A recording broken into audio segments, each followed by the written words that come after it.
I am Thomas, 70 years old and somehow still healing from the wounds my own family inflicted. As a retired structural engineer, I spent my life building strong foundations, completely unaware that my own son was plotting a fatal collapse. 5 months after my wife died, I took her broken smart glasses in for a simple repair. The technician locked his shop doors, pulled me into a back room and whispered, "Check the will right now before you are next." I stood frozen, watching the terrifying video he recovered from her glasses, and in that dark room, my grief turned into a cold, calculated plan for revenge. Before I continue this story, let me know where you are watching from in the comments below. Hit like and subscribe if you have ever had to stand up to family who underestimated your worth. Now let me tell you how a simple errand uncovered a nightmare. For 40 years, I worked in Chicago building things meant to last. I understand stress fractures, load-bearing walls, and the invisible forces that cause a structure to collapse. I always believed my family was built on solid bedrock. I provided everything for my wife Martha and our son Derek. I paid for his Ivy League education, funded his lavish wedding to his wife Rachel, and stepped back to enjoy my retirement, trusting that my legacy was secure. 5 months ago, that foundation cracked. Martha passed away. The doctors called it a sudden and massive heart attack. It happened on a Tuesday evening while I was downtown at a charity board meeting. By the time I rushed back to our house, the paramedics were already shaking their heads. Derek and Rachel had been visiting her that evening. They told me she just collapsed, clutching her chest, and that it happened too fast for anyone to do anything. I accepted it. Death is the one structural failure no engineer can calculate or prevent. But Martha had been struggling before she died. She was in the early stages of memory loss. She would forget her keys, lose her way on her morning walks, and get frustrated with the fading reliability of her own mind. To help her maintain her independence, I bought her a pair of custom smart glasses. They looked like ordinary designer frames, but they had a discreet built-in camera. It was designed to record her daily routes and sync to a private cloud, so if she ever got lost, she could literally retrace her steps. The paramedics had handed me her personal items in a plastic bag that night. Her wedding ring, her watch, and those glasses. The right lens was cracked from where she hit the floor. I could not bring myself to look at them for months. The grief was too heavy, a suffocating weight that made me avoid anything that reminded me of her absence. Yesterday morning, I finally found the strength to open that plastic bag. I decided I wanted the glasses fixed to keep them as a memento. I drove to a small tech repair shop owned by Leo Mitchell. Leo is a brilliant kid, a software wizard I had known since he was a teenager. I helped pay for his college tuition when his own father walked out on him, and he always treated Martha and me like family. The bell above the door chimed as I walked into the dusty electronics-filled shop. Leo looked up from his workbench and smiled. I handed him the glasses and explained that I just wanted the cracked lens replaced and the internal memory wiped clean so I could safely store them away. I expected him to take them, give me a receipt, and tell me to come back tomorrow. Instead, the moment Leo recognized the specific serial number on the smart frames, his entire demeanor changed. The smile vanished from his face. The color drained from his cheeks, leaving him pale and wide-eyed. He looked past me, staring out the front window of the shop, as if checking to see if anyone had followed me. Without saying a single word, Leo walked past me, flipped the open sign to closed, pulled the heavy security blinds down over the glass, and turned the deadbolt. A loud, heavy click echoed in the quiet shop. "What is going on, Leo?" I asked, my voice tight with confusion. He grabbed my arm, his grip surprisingly strong, and pulled me toward the back room where he kept his secure servers. He shut the door behind us, plunging the small room into shadows, illuminated only by the glow of his computer monitors. He looked at me, his hands physically trembling as he held Martha's glasses. "Mr. Caldwell," he whispered, his voice shaking. "You need to check your wife's will right now before you are next." I stared at him, unable to process what he was saying. "Before I am next," I asked. "What does that mean? What are you talking about?" Leo did not answer. He sat down at his terminal, plugged a specialized decryption cable into the hidden port on the glasses, and began typing furiously. He explained that a few weeks after Martha died, he had run a routine diagnostic sweep on his cloud servers, the servers that hosted the backup data for her glasses. He had noticed a massive anomaly. A huge file corruption occurred right around the exact time of her death. Someone had tried to remotely wipe the glasses and the cloud backup simultaneously, but they were sloppy. They did not know Leo had built a shadow directory into the hardware for emergency recovery. I froze as he hit the enter key. A progress bar flashed on the screen, piecing together shattered fragments of data. I managed to reconstruct the raw video file from the physical memory cache inside the frames. Leo said, his voice barely above a whisper. I did not know what to do. I have been terrified to call you. I did not know who to trust. Just watch. The screen flickered to life. It was a first-person perspective recorded directly from the camera resting on the bridge of Martha's nose. The timestamp in the corner confirmed it was the exact date and time of her death. The video was shaky, but the resolution was clear. I was looking through my dead wife's eyes. She was in our kitchen.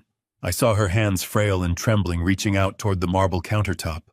I heard her breath, ragged and shallow, struggling to pull air into her lungs. It was the terrifying sound of a woman experiencing acute heart failure. The camera angle shifted violently downward as Martha collapsed to the hardwood floor. The impact cracked the lens, leaving a jagged spiderweb fracture across the left side of the screen. Through that fractured view, 2 pairs of shoes stepped into the frame. Expensive polished Italian leather loafers, and a pair of designer heels. I looked up, my breath catching in my throat. Standing directly over my dying wife were my son Derek and his wife Rachel. They were not panicking. They were not reaching for their phones to call for an ambulance. They were not kneeling down to help her. They were just standing there, looking down at her with an absolute terrifying calmness. Martha let out a desperate, wheezing gasp. Her hand reached up weakly, pointing toward the counter. Her voice was faint, agonizing to listen to. The medicine, she whispered. My pills. Rachel stepped forward. Her pristine, manicured hand reached out and picked up the small orange prescription bottle of Martha's emergency heart medication from the counter. I watched, paralyzed by a sickening horror, as Rachel unscrewed the cap, looked down at my gasping wife, and simply turned away, keeping the pills completely out of reach. Derek crouched down. His face filled the camera's view. My own son, the boy I had raised and protected, looking into his dying mother's eyes with a cold, empty stare. He leaned in close. His lips parted as if he was about to speak. But before he could say a word, the video violently stuttered. The image scrambled into a chaotic mess of digital noise and static, and the screen went completely black. I stood there in the dark room, my lungs burning. I had stopped breathing. The silence in the repair shop was deafening, broken only by the hum of the computer servers. It cuts out right there, Leo whispered, breaking the silence. The impact from the fall damaged the internal drive, and whoever tried to wipe the data corrupted the audio and the final seconds. The encryption is incredibly deep. I have been running algorithms for weeks, but I need more time to recover the rest of the file and clean up the audio so we can hear exactly what he said. My mind was a chaotic storm. The structural integrity of my entire reality had just been obliterated. My wife did not just die of a heart attack. She was murdered. Murdered by our own son and his wife. They stood there and watched her suffocate deliberately, withholding the medication that would have saved her life. And now they were pretending to mourn her. Why, I thought, my fists clenching so hard my knuckles turned white. Why would they do this? Check the will, Leo had said. Before you are next. Suddenly, the sharp ringing of my cell phone shattered the tension in the room. I jumped, pulling it from my pocket. The caller ID glowed brightly in the dim light. It was Derek. I stared at his name on the screen. The name of the man who had stood over my dying wife. My thumb hovered over the accept button. I took a deep, steadying breath, forcing the violent rage down into a cold, locked box inside my mind. I answered the call and brought the phone to my ear. Hey, Dad! Derek's voice echoed through the speaker. It was sickeningly sweet, laced with that fake, practiced warmth he used with his clients. Rachel and I are coming over to the house right now. We need to pick you up and take you to the lawyer to sign those power of attorney papers. Your memory's getting worse lately, Dad. You need us to step in and handle everything for you. See you in 20 minutes. He hung up before I could say a word. I lowered the phone, staring at the black screen. The pieces of the puzzle slammed into place with terrifying clarity. My son had killed his mother, and now he was coming for me. I slipped the phone into my pocket. The cold metal grounded me against the storm raging in my chest.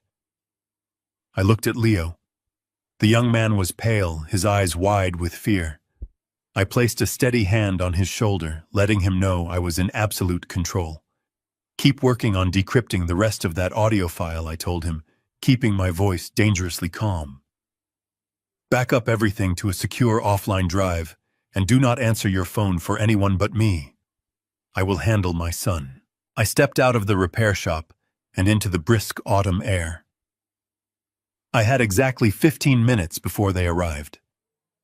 As a structural engineer, I had spent my entire 40-year career evaluating immense physical loads, calculating exactly how much relentless pressure a solid steel support beam could take before it finally snapped. I had to apply that exact same cold, unforgiving mathematics to my own mind right now. I could not let the crushing grief or the blinding fury show. I had to become the very thing they truly believed I was. A weak, confused, deeply grieving old man whose mind was steadily slipping away into the fog. I let my shoulders slump forward, completely altering my posture. I purposely slowed my breathing, making it shallow and slightly labored.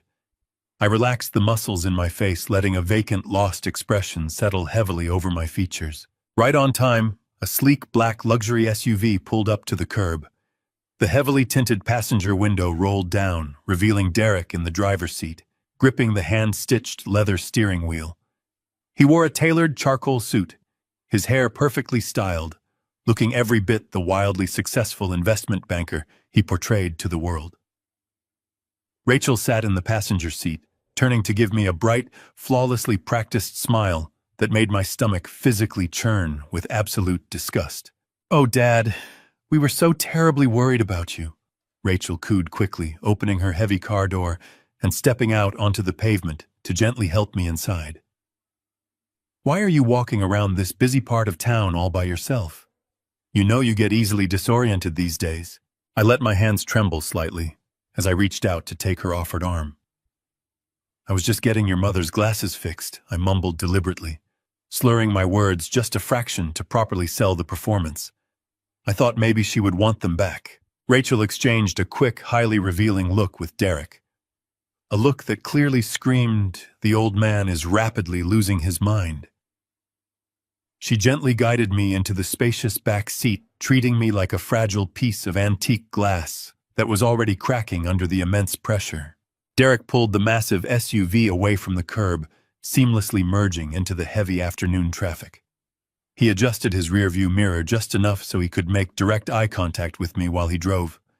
He had always been a remarkably smooth talker, an absolute master at selling highly toxic financial assets to wealthy clients who simply did not know any better. Now he was ruthlessly applying those exact same boardroom manipulation tactics to his own father. "Dad, we really need to sit down and talk seriously about the future." Derek began, his tone dripping with manufactured concern. "I was reviewing the estate documents this morning with the legal team. Mom's final medical bills are incredibly complicated. The hospital is sending massive invoices that do not make any sense, and the insurance company is giving us the runaround. It is rapidly becoming a massive administrative headache for everyone involved." I stared aimlessly out the tinted window, carefully keeping my expression entirely blank and unresponsive. "Bills," I whispered, sounding incredibly distant and thoroughly confused. "I can just write a check, Derek. We have plenty of money in the accounts. We do not need to worry about paying medical bills." "That is exactly the root of the problem," Dad, Derek said smoothly, casually tapping his fingers against the steering wheel. "You have $40 million sitting in various trust accounts, real estate properties, and liquid assets. It is a massive, highly complex portfolio. But without Mom here to legally co-manage things, the imminent tax liabilities are going to be absolutely disastrous.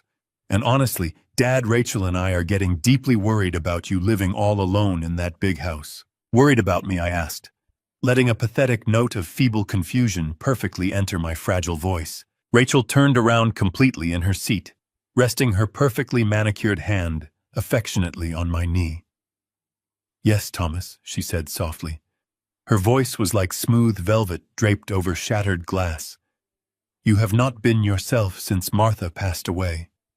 You are constantly forgetting things. You wander off without telling anyone. The intense grief is taking a terrible, visible toll on your cognitive health. We just want to protect you. There are so many ruthless scammers out there who specifically prey on vulnerable seniors with large unprotected estates. We simply cannot bear the thought of someone taking advantage of you when you are this fragile." The breathtaking hypocrisy of her empty words almost made me completely break character. They were the ruthless scammers. They were the absolute predators hiding in this vehicle. But I simply nodded slowly, looking down at my visibly trembling hands. "What do you want me to do?" I asked quietly, perfectly playing the tragic role of the defeated victim. "It is very simple," Dad Derek replied instantly, his voice brightening with a wave of false relief. "We are heading to the lawyer's office right now to have you sign a comprehensive power of attorney document.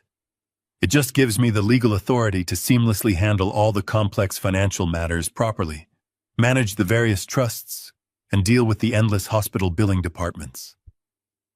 You will not have to worry about a single difficult thing ever again.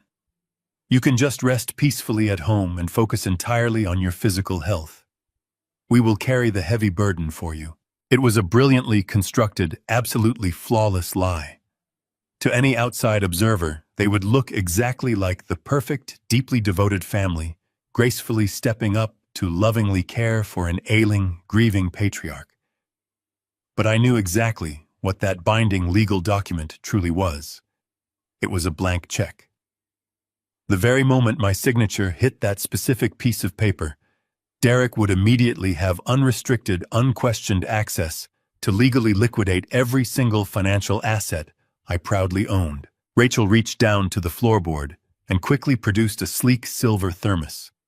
She carefully unscrewed the top, letting a thick cloud of highly aromatic steam fill the enclosed, climate-controlled cabin of the luxury vehicle. "Here, Thomas," she murmured affectionately, gracefully leaning over the center console to specifically hand me a small, insulated travel cup.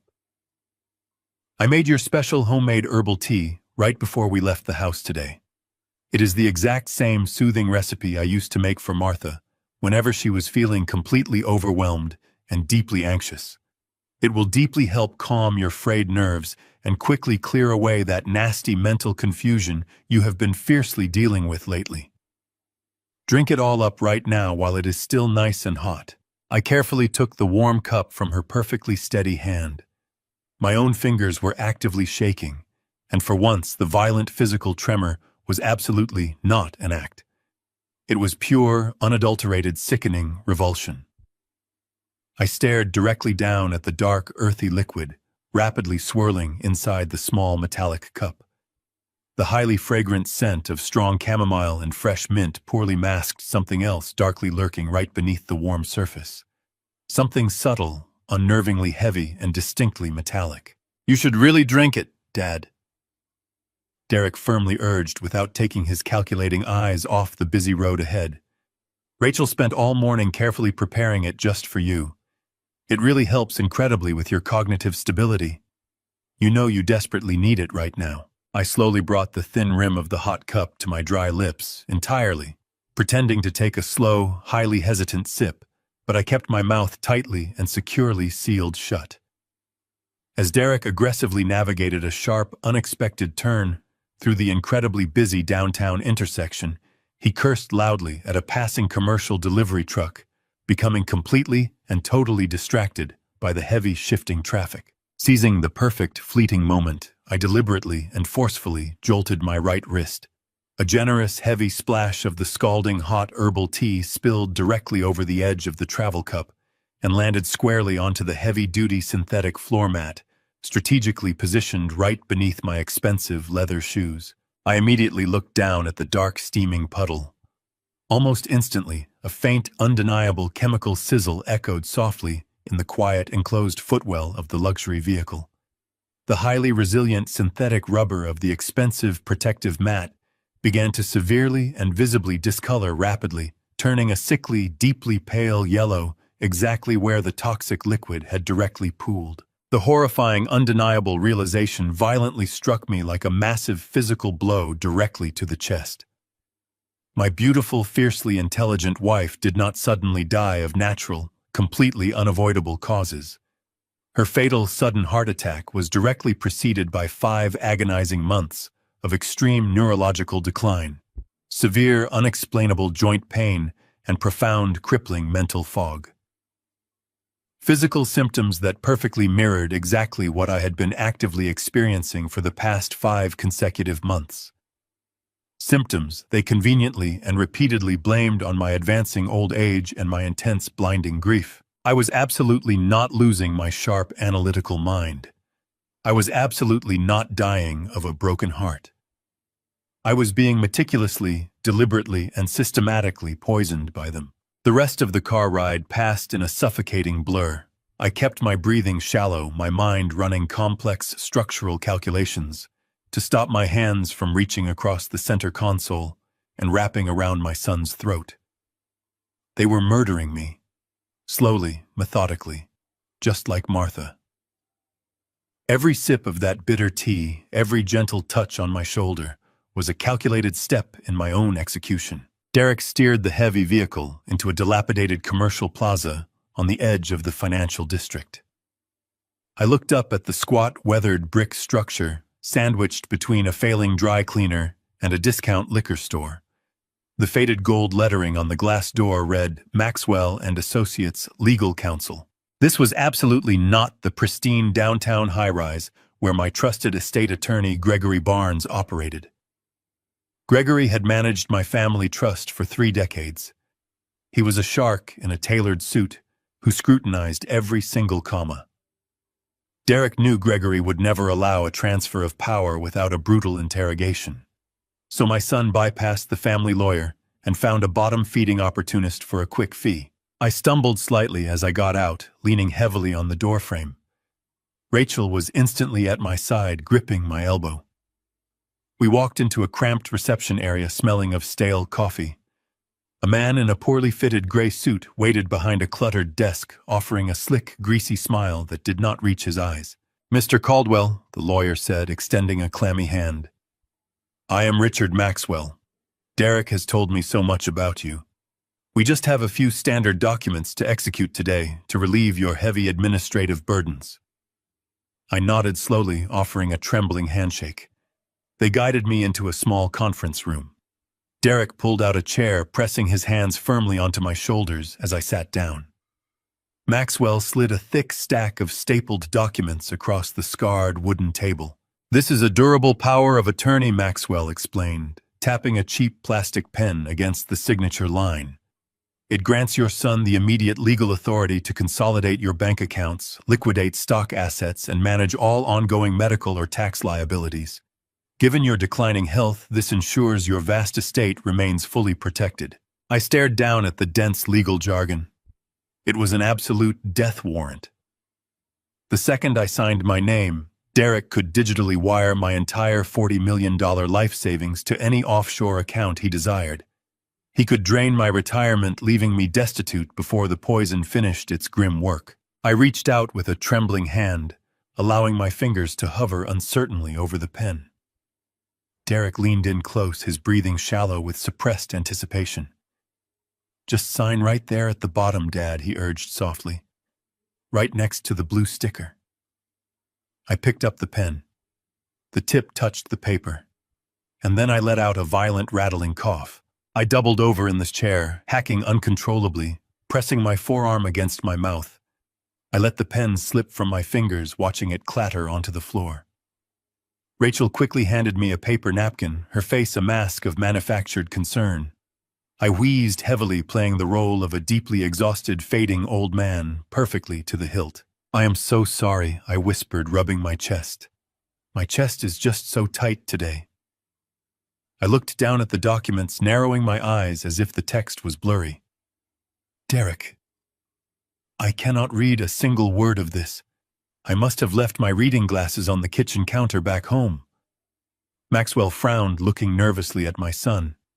You do not strictly need to read the fine print, Mr. Caldwell. I have fully summarized the broad strokes for you.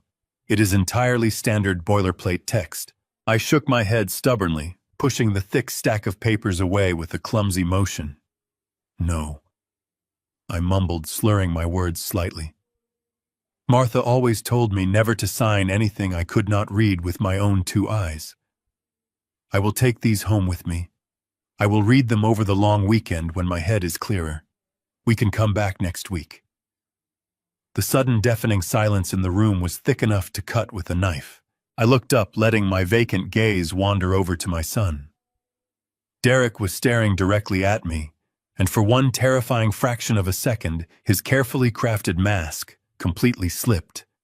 The veins in his neck bulged, his jaw clenched with such pure, unadulterated rage that I could actually hear his teeth grinding together. He looked at me like a trapped animal, actively ruining a highly lucrative slaughter. He wanted to physically grab my hand and force the pen across the paper. Dad. Derek started, his voice tight and dangerously low. We really need to get this finalized today. The tax deadlines are aggressively approaching. Before he could snap, Rachel stepped smoothly in front of him, placing a restraining hand firmly on his chest. She flashed me that sickening, patient smile entirely devoid of actual warmth. Of course, Thomas, Rachel cooed, gently gathering the papers and sliding them neatly into a manila folder. You should absolutely take your time. There is no rush at all. We want you to feel completely comfortable with everything. Derek is just a little stressed about the looming hospital bills, that is all. Derek swallowed his visible fury, forcing a stiff, awkward nod. Yeah. Right. Sorry, Dad. Take the weekend. We will review it all together on Monday. They drove me back to my sprawling, empty house in near total silence. The tension radiating from the front seats was absolutely palpable. I clutched the manila folder tightly to my chest, a physical shield against their quiet, deadly desperation. Every passing mile confirmed my grim reality. The clock was ticking. They needed this money immediately, and my stubborn refusal to sign had just massively accelerated their lethal timeline. When we finally pulled into my long, sweeping driveway, Rachel unbuckled her seatbelt and turned to me with an unwavering, deeply concerning smile. Thomas, I am actually going to stay the night in the guest room here, she announced smoothly. You had such a terrible coughing fit in that office, and you seem so incredibly frail today. I really want to cook you a hot, nutritious dinner and make absolutely sure you are properly cared for tonight. I would never forgive myself if you fell or had a sudden medical emergency while you were all alone. My stomach twisted violently. She was not staying to care for me. She was staying to monitor me. She was staying to ensure I ingested my daily lethal dose of whatever toxic cocktail she was slowly feeding me. That is very kind of you, Rachel, I whispered weakly, letting her help me out of the SUV. Later that evening, after a quiet, heavily supervised dinner, I retreated to my private study. I sat in my large leather armchair, staring blankly at the dark mahogany desk. Rachel knocked softly and entered carrying a small silver tray. On it rested a steaming mug of her special herbal tea and a small, unmarked white pill. Derek spoke to your doctor this afternoon, Thomas. She lied effortlessly, handing me the pill. He prescribed a new, highly concentrated vitamin supplement to help strengthen your heart and clear up that nasty brain fog. You need to swallow it right now and drink every last drop of your tea so you can get a long, deep sleep. I looked at the pill resting in my palm. It was completely smooth, devoid of any pharmaceutical markings. A silent, untraceable weapon. I gave her a weak, grateful nod, bringing my hand to my mouth. I tossed the pill backward, but expertly tucked it deep under my tongue. I picked up a glass of water from the desk and took a large, convincing swallow. There I said, managing a tired, raspy sigh. All gone. Rachel smiled, her eyes tracking the mug of steaming tea. "Drink up," she urged softly. "I will be right outside in the hallway if you need absolutely anything at all." She turned her back and slowly walked out of the study, pulling the heavy wooden door partially shut, leaving a small crack so she could listen. The moment her footsteps faded slightly down the hall, I acted with swift, silent precision. I spit the dissolved bitter pill into a thick paper napkin and shoved it deep into my trouser pocket. I grabbed the hot mug of toxic tea and moved quietly across the thick Persian rug toward the door. Just outside the study, sitting elegantly in the long, shadowed corridor, was a massive decorative potted fern. I leaned carefully through the small gap in the doorway, ensuring Rachel was completely out of sight in the distant kitchen. With a steady, deliberate motion, I poured the entire contents of the steaming mug directly into the deep soil of the large potted fern. The dark liquid quickly vanished into the dirt. I carefully wiped the rim of the ceramic mug, walked slowly back to my desk, and sat down in the absolute silence, now fully prepared to wage a devastating war. I opened my eyes to the pale morning light, filtering through the heavy bedroom curtains. For the first time in 5 agonizing months, the world around me did not spin into a dizzying, nauseating blur the moment I lifted my head from the pillow. I lay perfectly still on the mattress, taking a slow, deep breath, mentally inventorying every single joint and muscle in my aging body. The persistent crippling ache in my knees, the heavy stiffness in my shoulders, and that suffocating mental fog that had relentlessly clouded my daily thoughts were noticeably receding. It was not a complete miraculous recovery, but the sudden absence of that oppressive physical weight was absolutely undeniable. Skipping just one single dose of Rachel's special homemade herbal tea had been enough to grant my body a desperate moment of genuine clarity. I slowly sat up on the edge of the bed, planting my feet firmly on the hardwood floor. My legs did not violently tremble. My hands, when I held them out in front of me, were completely steady. The horrifying reality of my situation washed over me again, cold and sharp. Everything I had been feeling, the weakness, the confusion, the sudden inability to remember simple daily tasks. It was all a meticulously engineered illusion. They were intentionally breaking down my physical structure, dismantling my health day by day, microgram by microgram, ensuring that my inevitable collapse would look like nothing more than the tragic, natural decline of a grieving, heartbroken old man. They had done the exact same thing to Martha. They had watched her slowly fade, offering fake smiles and poisoned cups of tea until her heart finally gave out. I stood up, my spine straightening with a renewed dangerous sense of purpose. I dressed quietly, choosing a simple pair of slacks and a comfortable sweater, maintaining the visual illusion of a vulnerable, defeated senior citizen. I opened my bedroom door and stepped out into the long, quiet hallway, leading toward the main living area. The house was silent save for the faint, muffled sounds of conversation drifting up from the kitchen downstairs. As I walked down the corridor, I paused right outside the door of my private study. My eyes fell on the massive, decorative potted fern sitting in the corner. Just last night, it had been a vibrant, thriving plant with bright green fronds reaching up toward the ceiling. Now it was a terrifying monument to my son's absolute treachery. The entire plant was completely dead. The lush, healthy leaves had withered into dry, brittle husks. The stems were violently blackened, curled inward, as if they had been scorched by an invisible chemical fire. The rich, dark soil at the base of the heavy ceramic pot was stained a sickly, unnatural yellowish hue where I had poured the steaming contents of Rachel's mug. The sheer concentrated toxicity required to annihilate a resilient, fully grown plant in a matter of mere hours was utterly staggering. If I had swallowed that pill and drank that tea last night, I might not have woken up this morning. I might have been another tragic, sudden heart attack, another convenient tragedy for Derek and Rachel to tearfully mourn at an expensive, catered funeral. I stared at the blackened, dead leaves, feeling a cold, hollow void where my paternal love used to reside. The boy I had taught to ride a bicycle, the son I had proudly watched graduate, he simply did not exist anymore. He had been entirely replaced by a ruthless, greedy predator, and I was going to treat him exactly as such. I continued down the wide staircase, carefully gripping the wooden banister and deliberately slowing my steps to mimic a heavy, exhausted shuffle. I entered the bright, sunlit kitchen. Derek was sitting at the marble island, aggressively typing on his sleek laptop, dressed in a sharp navy suit. His expensive leather briefcase rested on the counter right next to him. Rachel was standing by the stove, cheerfully stirring a pot of oatmeal, humming a soft, pleasant melody, as if she had not just attempted to quietly murder her father-in-law 12 hours ago. "Good morning, Thomas," Rachel chirped, turning around with a blinding, practiced smile. "Did you sleep well? I was listening for you, but the house was so perfectly quiet. You must have been completely exhausted." I offered her a weak, entirely vacant nod.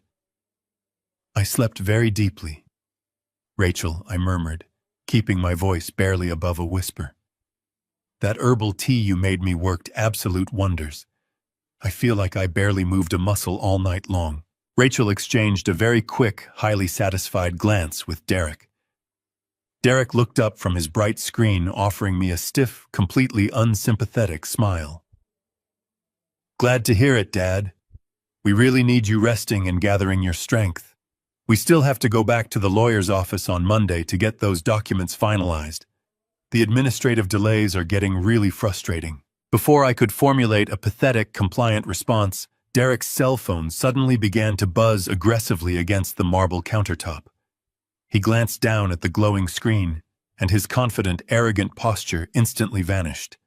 His face went completely pale, a sheer, unadulterated panic flashing wildly in his eyes. He snatched the phone up as if it were burning his skin. "I have to take this right now." Derek stammered, his voice tight and unnaturally strained.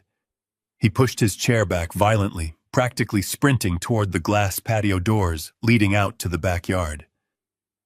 Rachel watched the stove. He stepped outside, sliding the heavy glass door tightly shut behind him, pacing frantically across the wooden deck as he pressed the phone to his ear. Rachel frowned, clearly annoyed by his sudden, chaotic departure, and turned her attention back to the bubbling oatmeal on the hot stove. "Oh goodness, we are completely out of the almond milk." "You like, Thomas," she sighed with exaggerated frustration. "Let me run down to the basement pantry and grab a fresh carton. I will be right back. Do not touch the hot stove." She wiped her hands on a towel and quickly headed toward the basement stairs. The heavy door clicked shut behind her, leaving me completely alone in the spacious kitchen. I looked out the glass doors. Derek was pacing furiously by the edge of the swimming pool, aggressively running his free hand through his perfectly styled hair, his face twisted in desperate, frantic conversation. He was completely distracted, utterly consumed by whatever disaster was unfolding on the other end of that phone line. I turned my gaze back to the kitchen counter. Derek's expensive combination-locked leather briefcase was sitting right there, completely unguarded. My engineering background had required me to understand the intricate mechanical vulnerabilities of countless physical security systems. A standard 3-digit combination lock on a consumer-grade leather briefcase was incredibly elementary. It was a simple mechanism that relied on tiny internal tension pins. I moved with swift, silent precision, dropping the frail old man facade instantly. I stepped up to the counter and reached into my pocket, pulling out a small, sturdy metal paperclip I always carried. I quickly unbent the thick wire, creating a rigid makeshift tension tool. I slid the metal tip straight into the tiny gap beside the first numbered dial, applying firm, even pressure to the internal latch. I slowly rotated the dial with my thumb, feeling for the microscopic mechanical click that indicated the internal pin had aligned with the open groove. Click. I moved to the second dial, repeating the delicate, precise process. Click. The third dial rotated smoothly, dropping right into place with a final, satisfying snap. I pushed the brass release buttons and the heavy leather flap of the briefcase popped open. I did not waste a single second. I bypassed the shiny marketing brochures, the thick financial portfolios, and the expensive pens, digging straight into the back compartment. My fingers brushed against a thick, heavy stack of high-quality legal paper, bound by a stark blue cover. I pulled it out and quickly scanned the bold, capitalized text printed across the front page. It was a highly modified, legally notarized copy of Martha Caldwell's irrevocable trust agreement. My heart hammered violently against my ribs. This was the master document, the absolute financial core of my entire $40 million estate. Gregory Barnes, my actual attorney, held the original copies securely in his firm's vault. Derek had clearly hired this new sleazy downtown lawyer to draft a series of aggressive, highly illegal amendments to the trust structure, entirely bypassing the established legal protections I had put in place decades ago. I rapidly flipped through the dense, heavy pages, scanning the complex legal jargon with the trained, meticulous eye of a man who had spent 40 years reading dense structural blueprints. I bypassed the standard asset distribution clauses and the real estate holdings, searching specifically for the newly added amendments. I found it near the very back of the massive document. A brand new, heavily highlighted section that had absolutely no business being there. It was clearly marked as Section 4B, contingency of spousal survivorship. I dragged my finger down the page, reading the freshly printed text. My blood turned to absolute ice in my veins. The carefully constructed legal wording was undeniably clear, ruthlessly designed to strip away every single protective barrier my estate possessed. I leaned closer, my eyes locking onto the final devastating sentence of Section 4B. I stared down at the crisp white paper, my eyes tracing the heavy black ink of Section 4B. The dense legal terminology masked a brutally clear survivorship contingency twisted to serve a greedy purpose. Our trust mandated that I retain control of the $40 million estate, with the remainder going to medical charities. But Derek had gutted our legacy. Section 4B stated that if I died within 6 months of Martha, the charity donations would be completely voided. The entire $40 million estate would transfer 100% directly to Derek. He knew a power of attorney could be legally challenged. He wanted permanent, unquestionable legal ownership. He needed me completely gone. I kept my hands steady against the cold granite edge of the kitchen island. I raised my eyes, looking past the modern stainless steel appliances toward the large digital calendar displayed on the wall oven panel. My mind, trained for decades to calculate precise structural loads, instantly ran the horrifying mathematics of my impending death. Martha had passed away 5 months and 2 weeks ago. The 6-month anniversary of her murder was exactly 14 days away. A wave of freezing clarity washed over me, erasing any traces of paternal denial. This was not a vague, open-ended scheme to slowly drain my accounts. This was a highly calculated, meticulously scheduled execution. Derek and Rachel were operating on a strict, unforgiving timeline. Every cup of that bitter herbal tea, every unmarked vitamin pill they shoved into my hand was perfectly dosed to ensure my body suffered a massive, catastrophic failure before that 2-week deadline expired. They needed my heart to stop before the middle of April. If I managed to survive past that 6-month mark, the original charitable clauses of the trust would permanently lock into place forever, severing Derek from the massive $40 million windfall he so desperately needed to cover his illegal offshore debts. They were watching the clock, waiting for the heavy thallium toxins to build up in my bloodstream, eagerly anticipating the moment I would finally collapse onto the hardwood floor, just like his mother did. I took a slow, deep breath, sealing my profound, blinding rage behind a thick wall of unbreakable mental discipline. I had 14 days to turn their lethal trap back onto them. 14 days to systematically dismantle my son's entire life. Suddenly, the heavy glass of the patio door rattled violently in its metal track. Heavy footsteps pounded aggressively against the wooden deck outside. Derek was coming back. His phone conversation had ended abruptly, and his silhouette was moving fast toward the kitchen entrance. My heart hammered a frantic rhythm against my ribs. I had less than 2 seconds to secure the evidence. I quickly shoved the heavy legal document back into the hidden rear compartment of the leather briefcase. I folded the marketing brochures back over the top perfectly, recreating the messy, unorganized arrangement Derek had left behind. With a swift, precise motion, I pressed the heavy leather flap down. The brass latches snapped shut with a loud, distinct click just as the glass door slid violently open. Derek stepped into the kitchen, his face flushed, and his expensive tie loosened around his neck. He practically threw his cell phone onto the dining table, radiating a highly volatile, nervous energy. His sharp eyes immediately snapped toward the kitchen island. He stopped dead in his tracks. I was standing far too close to his briefcase. My hand was hovering just inches above the polished brass locks. The tension in the room instantly spiked. The air grew incredibly thick and suffocating. Derek's posture shifted, his shoulders tensing, as he took a slow, highly calculated step toward me.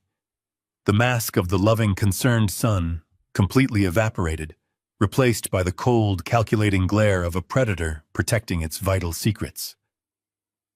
"What are you doing?" Derek demanded. His voice was completely devoid of any warmth, flat and dangerously quiet. "Why are you hovering over my bag?" I did not flinch. I did not step back. I relied on 40 years of sitting across from aggressive, hostile contractors. I let my shoulders instantly sag, allowing a soft, vacant expression to quickly wash over my face. I brought my hand up to my forehead, rubbing my temples, as if I was deeply, profoundly confused. "I was just looking for the sugar bowl, Derek," I mumbled, slurring my words slightly, making my voice sound incredibly weak and thoroughly lost. "I wanted to put some sugar in my tea. Your wife made me a nice cup of tea, but it is just so awfully bitter today.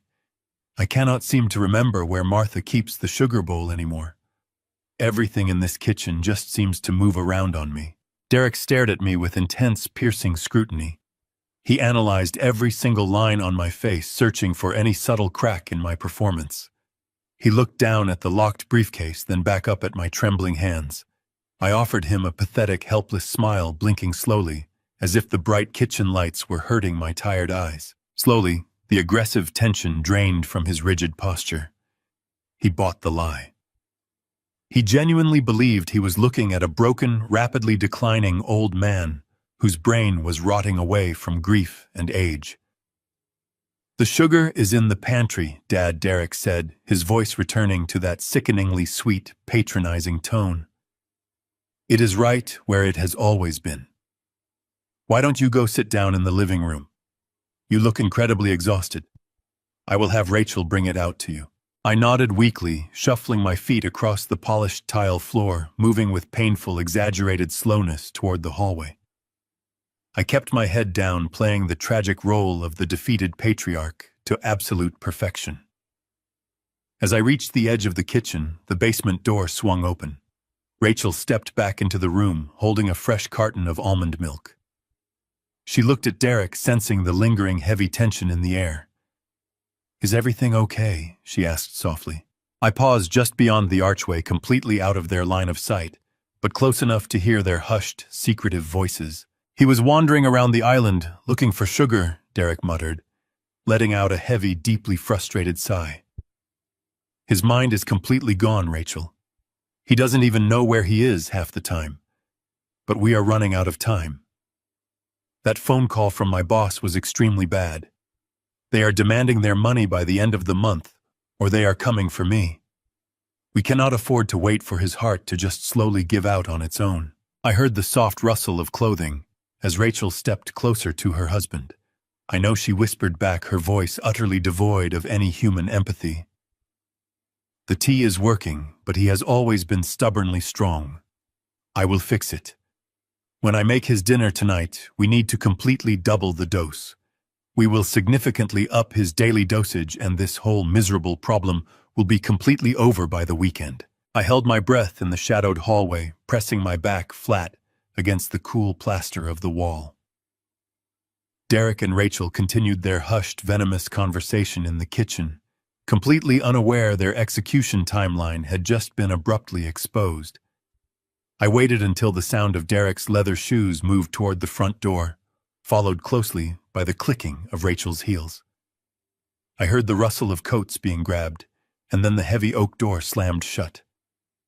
The deadbolt engaged automatically, locking me inside. I was finally alone in the deafening silence of the home I had built. I stepped out of the deep shadows and walked directly to my private study.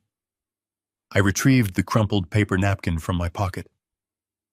Inside, the dissolved white pill had dried into a thick, chalky residue.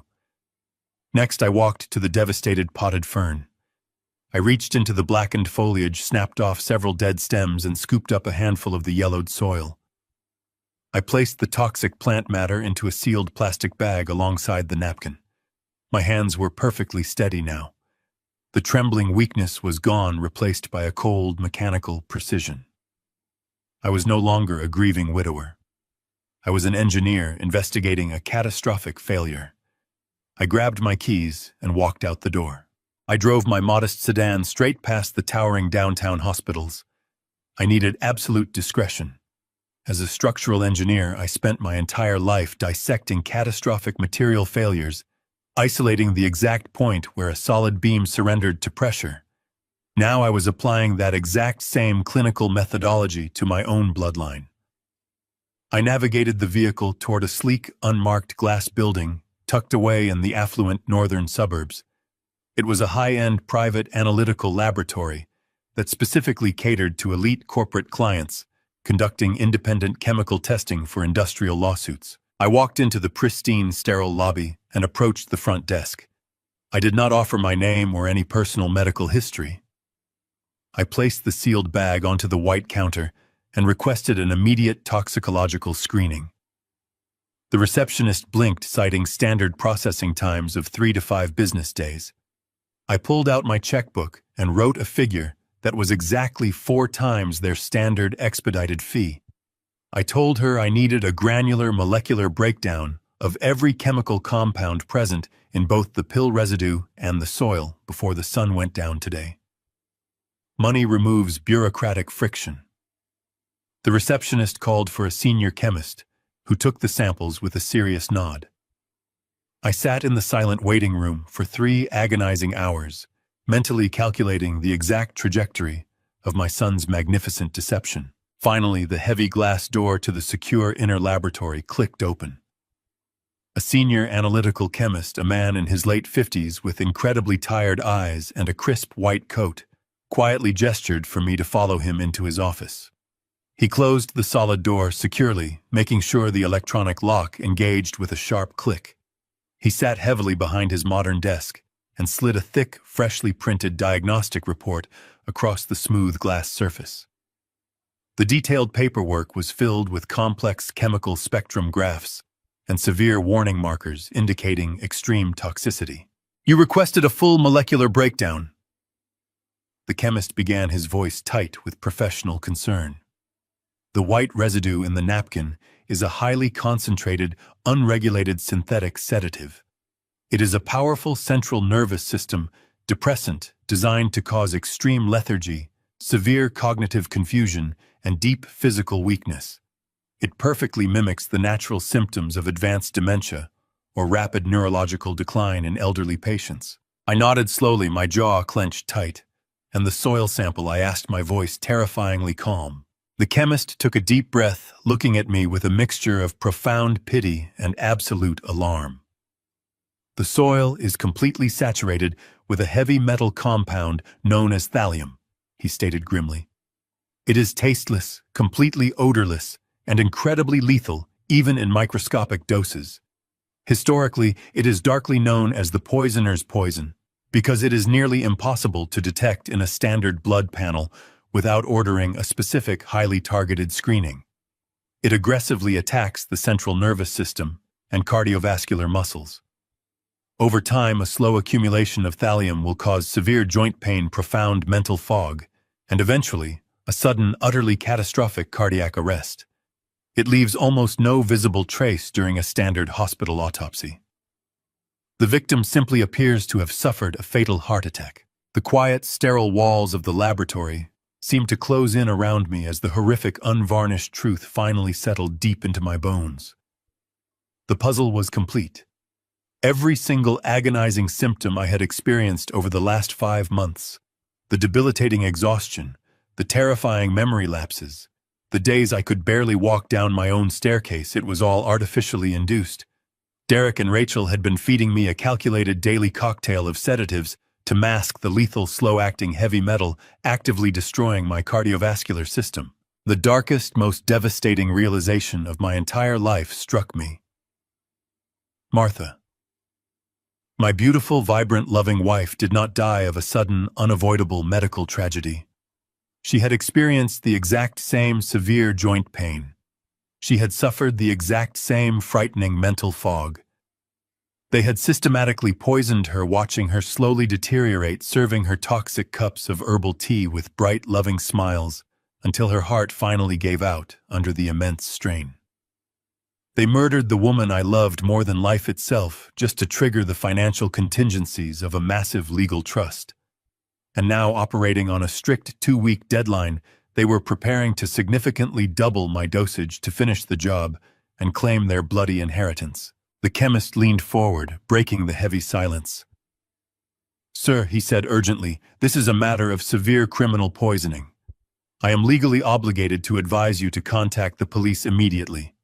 We need to hand this report directly over to law enforcement." I looked down at the chemical graphs, a cold, dark abyss opening up inside my soul. If I called the local police right now, Derek and Rachel would simply be arrested in their beautiful home. They would immediately hire expensive defense attorneys, drag the painful process out through endless, exhausting legal appeals, and sit safely protected in a warm, heavily guarded jail cell. They would eat 3 meals a day and sleep soundly.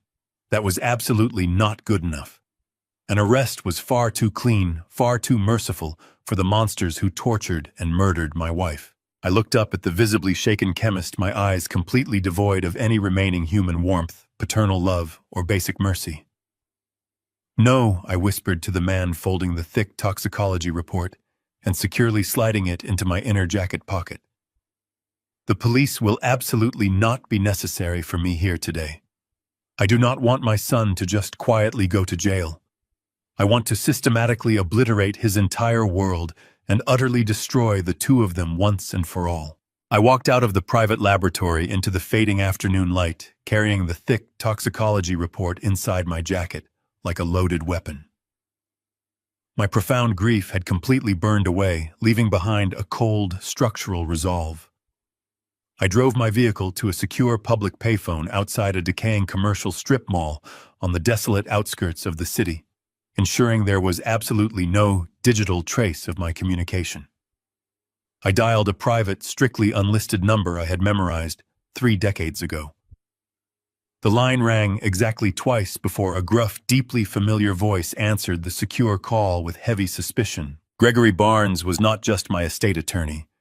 He was a ruthless, brilliant legal shark who had built his formidable reputation by utterly destroying anyone who attempted to cheat his wealthy clients. I told him I needed an immediate, completely clandestine meeting, strictly off the books, far away from his corporate downtown office. I told him my own son was actively trying to murder me. Gregory did not ask a single clarifying question. He simply gave me a specific address for a private, highly secure warehouse on the industrial side of the river and told me to drive there today. I arrived at the sprawling corrugated metal building as the heavy autumn rain began to fall.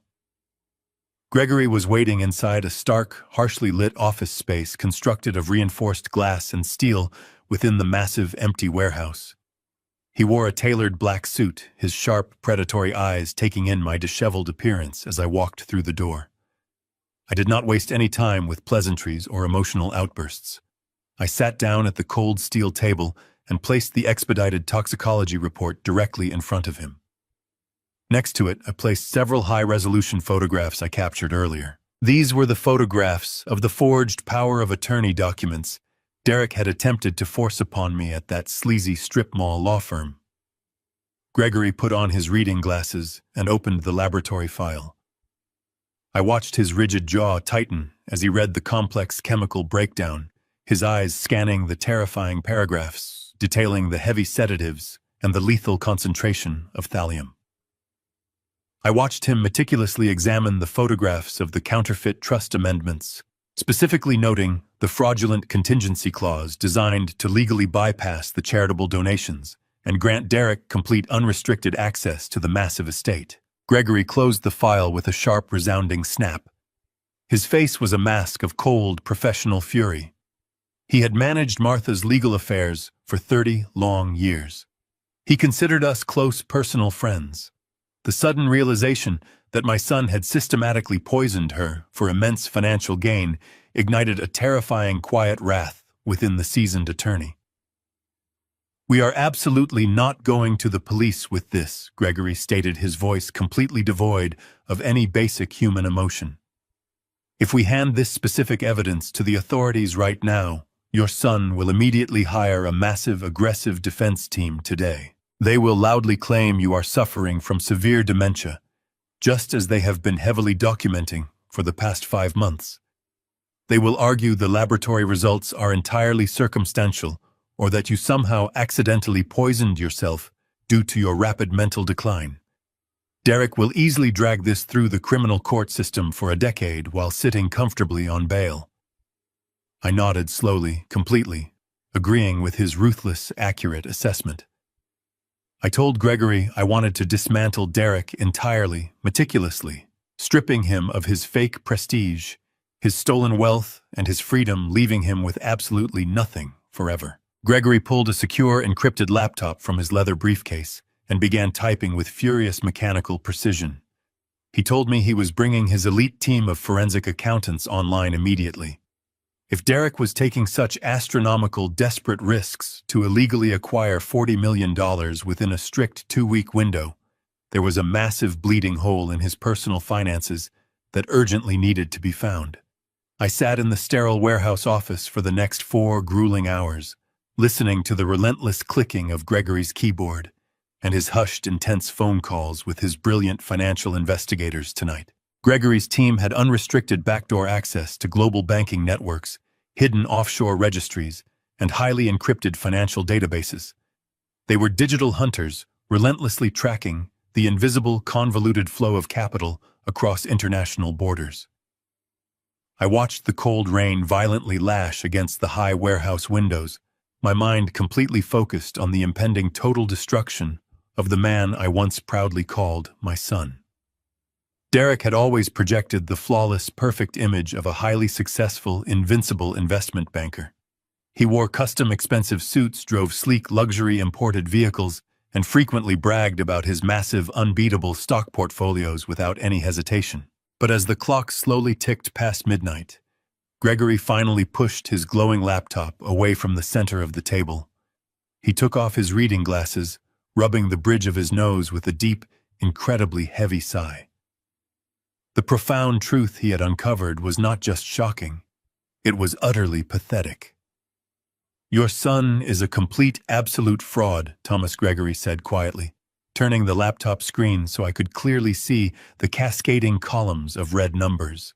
"The highly successful investment banker image is nothing but a hollow, desperately constructed facade engineered to completely deceive everyone around him. He does not have a massive, thriving stock portfolio.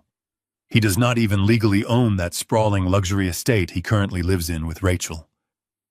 The massive house is heavily mortgaged to the absolute breaking point, and he has secretly taken out 4 separate, highly illegal secondary loans against the sprawling property using completely falsified corporate income statements." I stared silently at the catastrophic financial ruin displayed prominently on the glowing screen.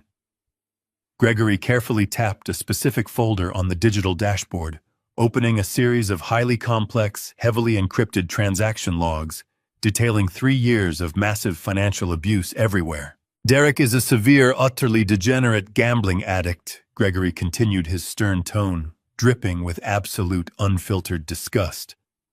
"Over the past 3 long years, he has completely liquidated his entire legitimate savings to recklessly fund massive, highly volatile cryptocurrency speculations and illegal offshore sports betting syndicates.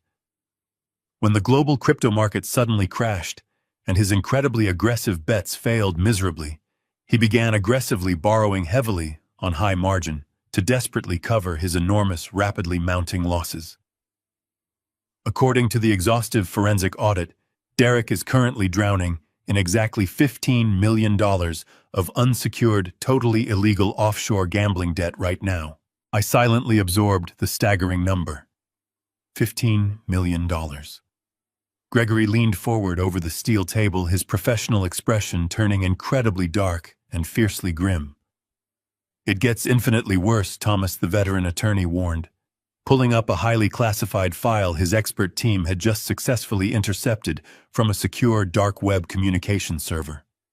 The massive money Derek illegally borrowed came directly from a highly violent, extremely ruthless underground criminal syndicate. Intercepted messages confirm they are actively threatening to brutally murder Derek. He is murdering his parents to steal $40 million strictly to save his own miserable skin today. The revelation hung in the cold, sterile air of the industrial warehouse like a physical weight.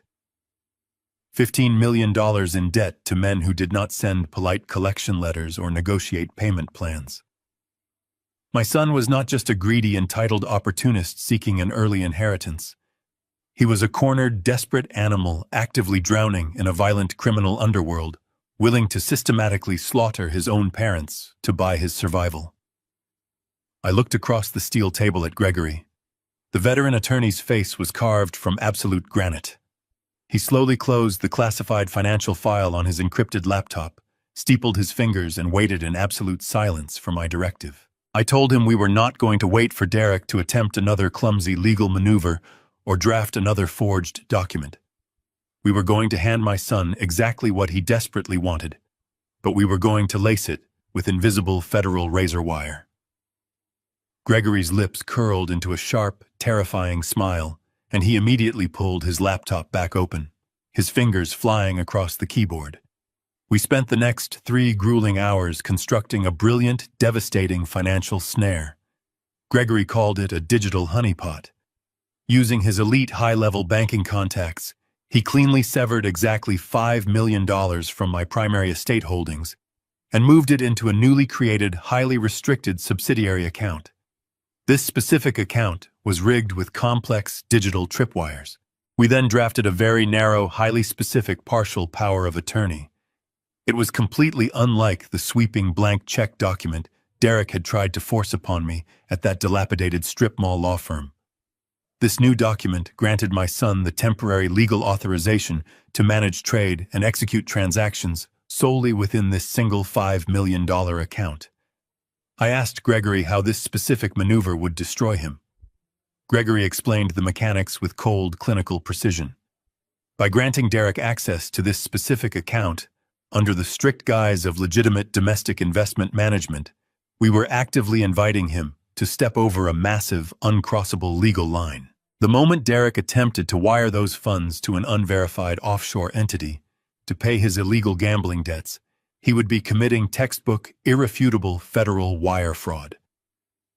Furthermore, because the account was digitally tagged by Gregory's forensic team, the attorney was secretly looping in his highest contacts at the Federal Bureau of Investigation. The Cyber Division would be actively monitoring the routing address the exact second the international wire transfer was initiated. It was a trap that carried a mandatory lengthy federal prison sentence, completely circumventing any local police jurisdiction or expensive bail hearings. I left the industrial warehouse just as the bleak morning dawn began to break, painting the city skyline in bruised shades of purple and charcoal. I drove back to my sprawling, quiet house, mentally preparing my mind and body for the absolute performance of my life. When I walked through the heavy front door, Rachel was already awake in the kitchen, cheerfully brewing another fresh pot of her lethal aromatic chamomile tea. I immediately let my shoulders slump forward, dragging my feet heavily across the polished hardwood floor, breathing with a deliberate rattling wheeze that echoed in the quiet foyer. She rushed over her face a flawless mask of practiced cloying concern, gently chiding me for wandering out of the house so early in my fragile condition. I told her I had simply gone to the local pharmacy to pick up the new vitamin supplements she had requested, playing the confused, highly compliant victim to absolute perfection. I gratefully took the steaming mug she offered, carried it slowly into my private study, and poured the toxic liquid directly into the trash bin, perfectly masking the splashing sound with a loud, violent coughing fit.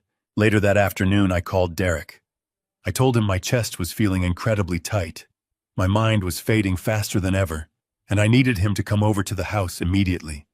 I told him I needed to make things right between us.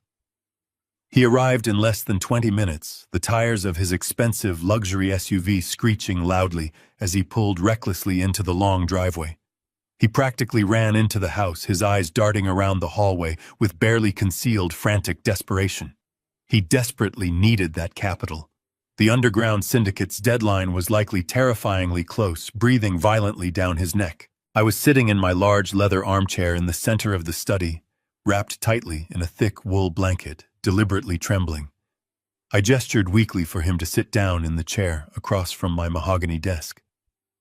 "Derek," I whispered, letting my voice crack with manufactured, pathetic sorrow. "I am so terribly tired. I simply cannot fight these complex administrative battles anymore. You were absolutely right yesterday. I am rapidly losing my grip on things, and I am terrified of ruining the financial legacy I proudly built with your mother." Derek leaned forward aggressively, his hands gripping his knees, fighting to mask his predatory eagerness, with a sickening look of deep filial sympathy. "It is going to be okay, Dad," he murmured smoothly, his voice dripping with false reassurance. "I am here for you. I will handle all the heavy lifting from now on. You just need to sign the paperwork we looked at yesterday, and you can finally rest." I slowly shook my head, letting a single practiced tear slip down my weathered cheek. I told him my fragile heart simply could not handle the immense stress of signing away the entire $40 million estate all at once. I told him it felt too much like giving up on my life entirely. Instead, I pulled Gregory's newly drafted manila folder from beneath my wool blanket and slid it slowly across the desk. I told him I had spoken with a junior clerk at the bank early this morning. I explained that I had isolated $5 million into a separate dedicated trading account. I wanted him to take over this specific account first to manage some aggressive investments for me just to ease my anxious mind. I promised him that if he did well with this initial portfolio, we could comfortably discuss transferring the rest of the family trust next month. Derek stared down at the crisp white documents resting on the desk. $5 million. I could practically see the frantic, desperate calculations running violently behind his dark eyes. It was not the full $40 million he desperately needed to steal, but it was a massive, immediate injection of liquid capital.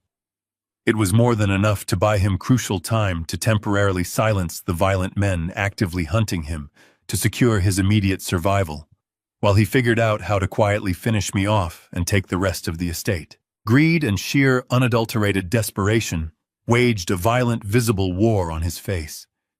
He picked up the legal document, his eyes rapidly scanning the narrow, specific clauses. Gregory had drafted it perfectly. To a desperate, drowning man, it looked exactly like a legitimate, incredibly lucky windfall from a senile father. Derek reached into his tailored jacket pocket and pulled out his heavy silver fountain pen. He did not hesitate for another single second. He aggressively signed his name on the dotted line with a rapid, elegant flourish, legally binding his own wrists to the federal honeypot. I breathed a heavy, exhausted sigh, leaning my head back against the leather chair, telling him the account was fully active, and the digital routing access codes were printed clearly on the second page. I casually asked him if he could handle a quick trade today, just to get things started and ease my mind. Derek gave me a sharp, victorious smile, completely unaware he was gleefully smiling at his own absolute destruction. He pulled out his sleek laptop right there on my desk, his fingers flying frantically across the keyboard. He quickly logged into the banking portal, and within exactly 3 minutes, he initiated a massive, untraceable offshore wire transfer for the entire $5 million. He hit execute. The quiet digital chime of the completed transaction echoed softly in the silent study. Derek closed his laptop, letting out a long, shaky breath of pure, overwhelming relief. He stood up awkwardly, patting my shoulder, telling me to rest quietly, assuring me that everything was going to be perfectly fine now. He walked confidently out of the room, leaving me alone in the shadows. The exact moment the heavy wooden door clicked shut, my secure cell phone vibrated violently against my chest. I pulled it out. It was a highly encrypted message from Gregory. The wire transfer was successfully intercepted. The federal tripwire had been instantly triggered. The cyber division of the FBI had successfully logged his exact IP address, capturing the illicit offshore routing numbers directly associated with the violent underground syndicate. Derek had just handed federal investigators the absolute smoking gun on a silver platter. He was officially trapped in an ironclad, inescapable cage of his own making. I stared at the glowing screen, a cold, dark satisfaction settling deep into my bones. My son was going to lose his freedom, his pristine reputation, and his entire future. But just as I began to slide the device back into my pocket, another urgent alert flashed rapidly across the encrypted screen. It was not a message from my lawyer. It was a secure, heavily encrypted text from Leo, the young, terrified audio technician I had left working in the back room of that cramped repair shop. I opened the message. The text was incredibly brief, but it made the blood freeze solidly in my veins. "Get to the shop now." Leo wrote, his absolute terror bleeding through the digital text. "I have finally decrypted the remaining hidden segments of the audio file from your wife's glasses.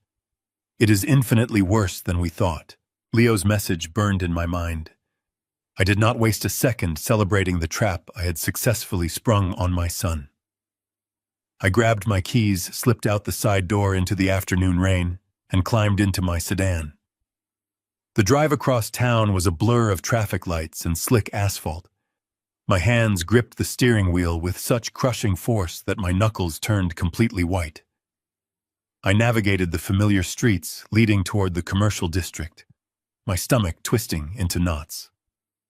What could possibly be worse than knowing my own flesh and blood had poisoned the love of my life? I pulled into the cracked parking lot of the electronics repair shop, tires splashing. The neon open sign in the front window was already switched off. I hurried through the pouring rain and pulled the heavy glass door open. Leo was standing nervously behind the cluttered service counter, looking pale and physically sick. The exact moment I stepped inside, the young technician rushed forward, flipped the heavy deadbolt, and pulled the metal security blinds shut.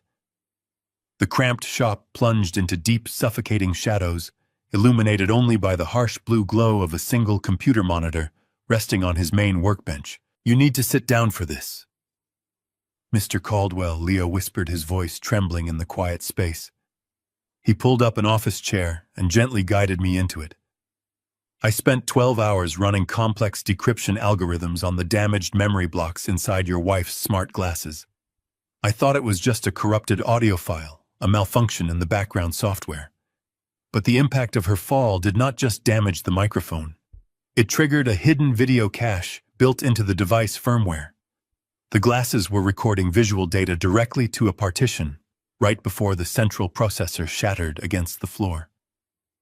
I reconstructed the final 3 minutes of visual and audio data. I sat frozen in the chair, my breath catching in my throat. Martha had purchased those smart glasses to help her read small print and record recipe videos without using her hands. I never imagined they would serve as the silent witness to her own murder. "Play it," I commanded, my voice stripping away the fragile old man I had been pretending to be. Leo hesitated, his hand hovering over the computer mouse. He looked at me with profound pity, then clicked the mouse. The large monitor instantly flickered to life. The digital image was initially distorted, filled with jagged static lines, before suddenly sharpening into breathtaking, horrific clarity. I was instantly looking out through my beautiful wife's own eyes. The visual perspective shifted naturally as she moved gracefully around our brightly lit kitchen. I could hear her soft, familiar humming.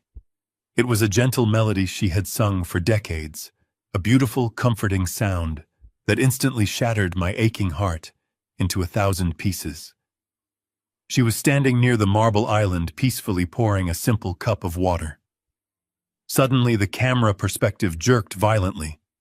A sharp, agonized gasp tore loudly through the repaired audio feed. Martha dropped the heavy glass. I watched it shatter into countless shimmering pieces across the polished hardwood floor. Her breathing became shallow, rapid, and painfully labored. The camera angle tilted downward aggressively as she collapsed heavily onto the hard kitchen tiles. Her hands came directly into view, clutching desperately at her own chest. She was suffering the massive chemically induced heart attack the chemist had warned me about. The accumulating thallium toxicity had finally triggered a catastrophic cardiovascular failure. The visual feed shook violently as Martha desperately tried to drag herself across the cold floor, reaching out weakly toward the lower kitchen cabinets. Her voice, incredibly faint and filled with absolute terror, echoed loudly through the small repair shop speakers. "Derek." She gasped her words, slurring painfully together. "Rachel, please, help me." A pair of stylish designer heels stepped casually into the video frame. The camera tilted upward slowly. Rachel was standing directly over my dying wife. She wore a pristine white blouse, casually holding a fresh cup of steaming coffee. Her immaculate expression was entirely devoid of any panic sadness or human concern. It was a rigid mask of cold, terrifying indifference. Rachel Martha wheezed, her hand reaching up, trembling violently in the digital frame. "My pills. On the counter. Please. It is my heart. I cannot breathe at all." Rachel slowly crouched down, placing her ceramic coffee mug neatly onto the granite counter. She reached over gracefully and picked up the bright orange prescription bottle containing Martha's emergency nitroglycerin pills. The camera captured perfectly the clear plastic bottle resting securely in Rachel's manicured hand. My poor wife let out a soft, desperate whimper of profound relief, foolishly believing salvation was finally within her grasp. Instead, Rachel maintained dead, empty eye contact with Martha, unscrewed the plastic child-proof cap with a smooth, practiced motion, and calmly walked directly over to the stainless steel kitchen sink. The restored audio feed captured the distinct, horrific sound of dozens of life-saving pills rattling loudly down the metal drain, followed instantly by the loud sound of running water, washing them permanently away. Martha let out a choked, devastated sob. The camera angle dropped flat against the floor as her remaining physical strength completely evaporated. She was utterly helpless, watching her own daughter-in-law systematically deny her the very medication that could have saved her life. Then another set of heavy footsteps confidently entered the quiet kitchen, shattering the silence. Derek walked slowly into the absolute center of the digital frame.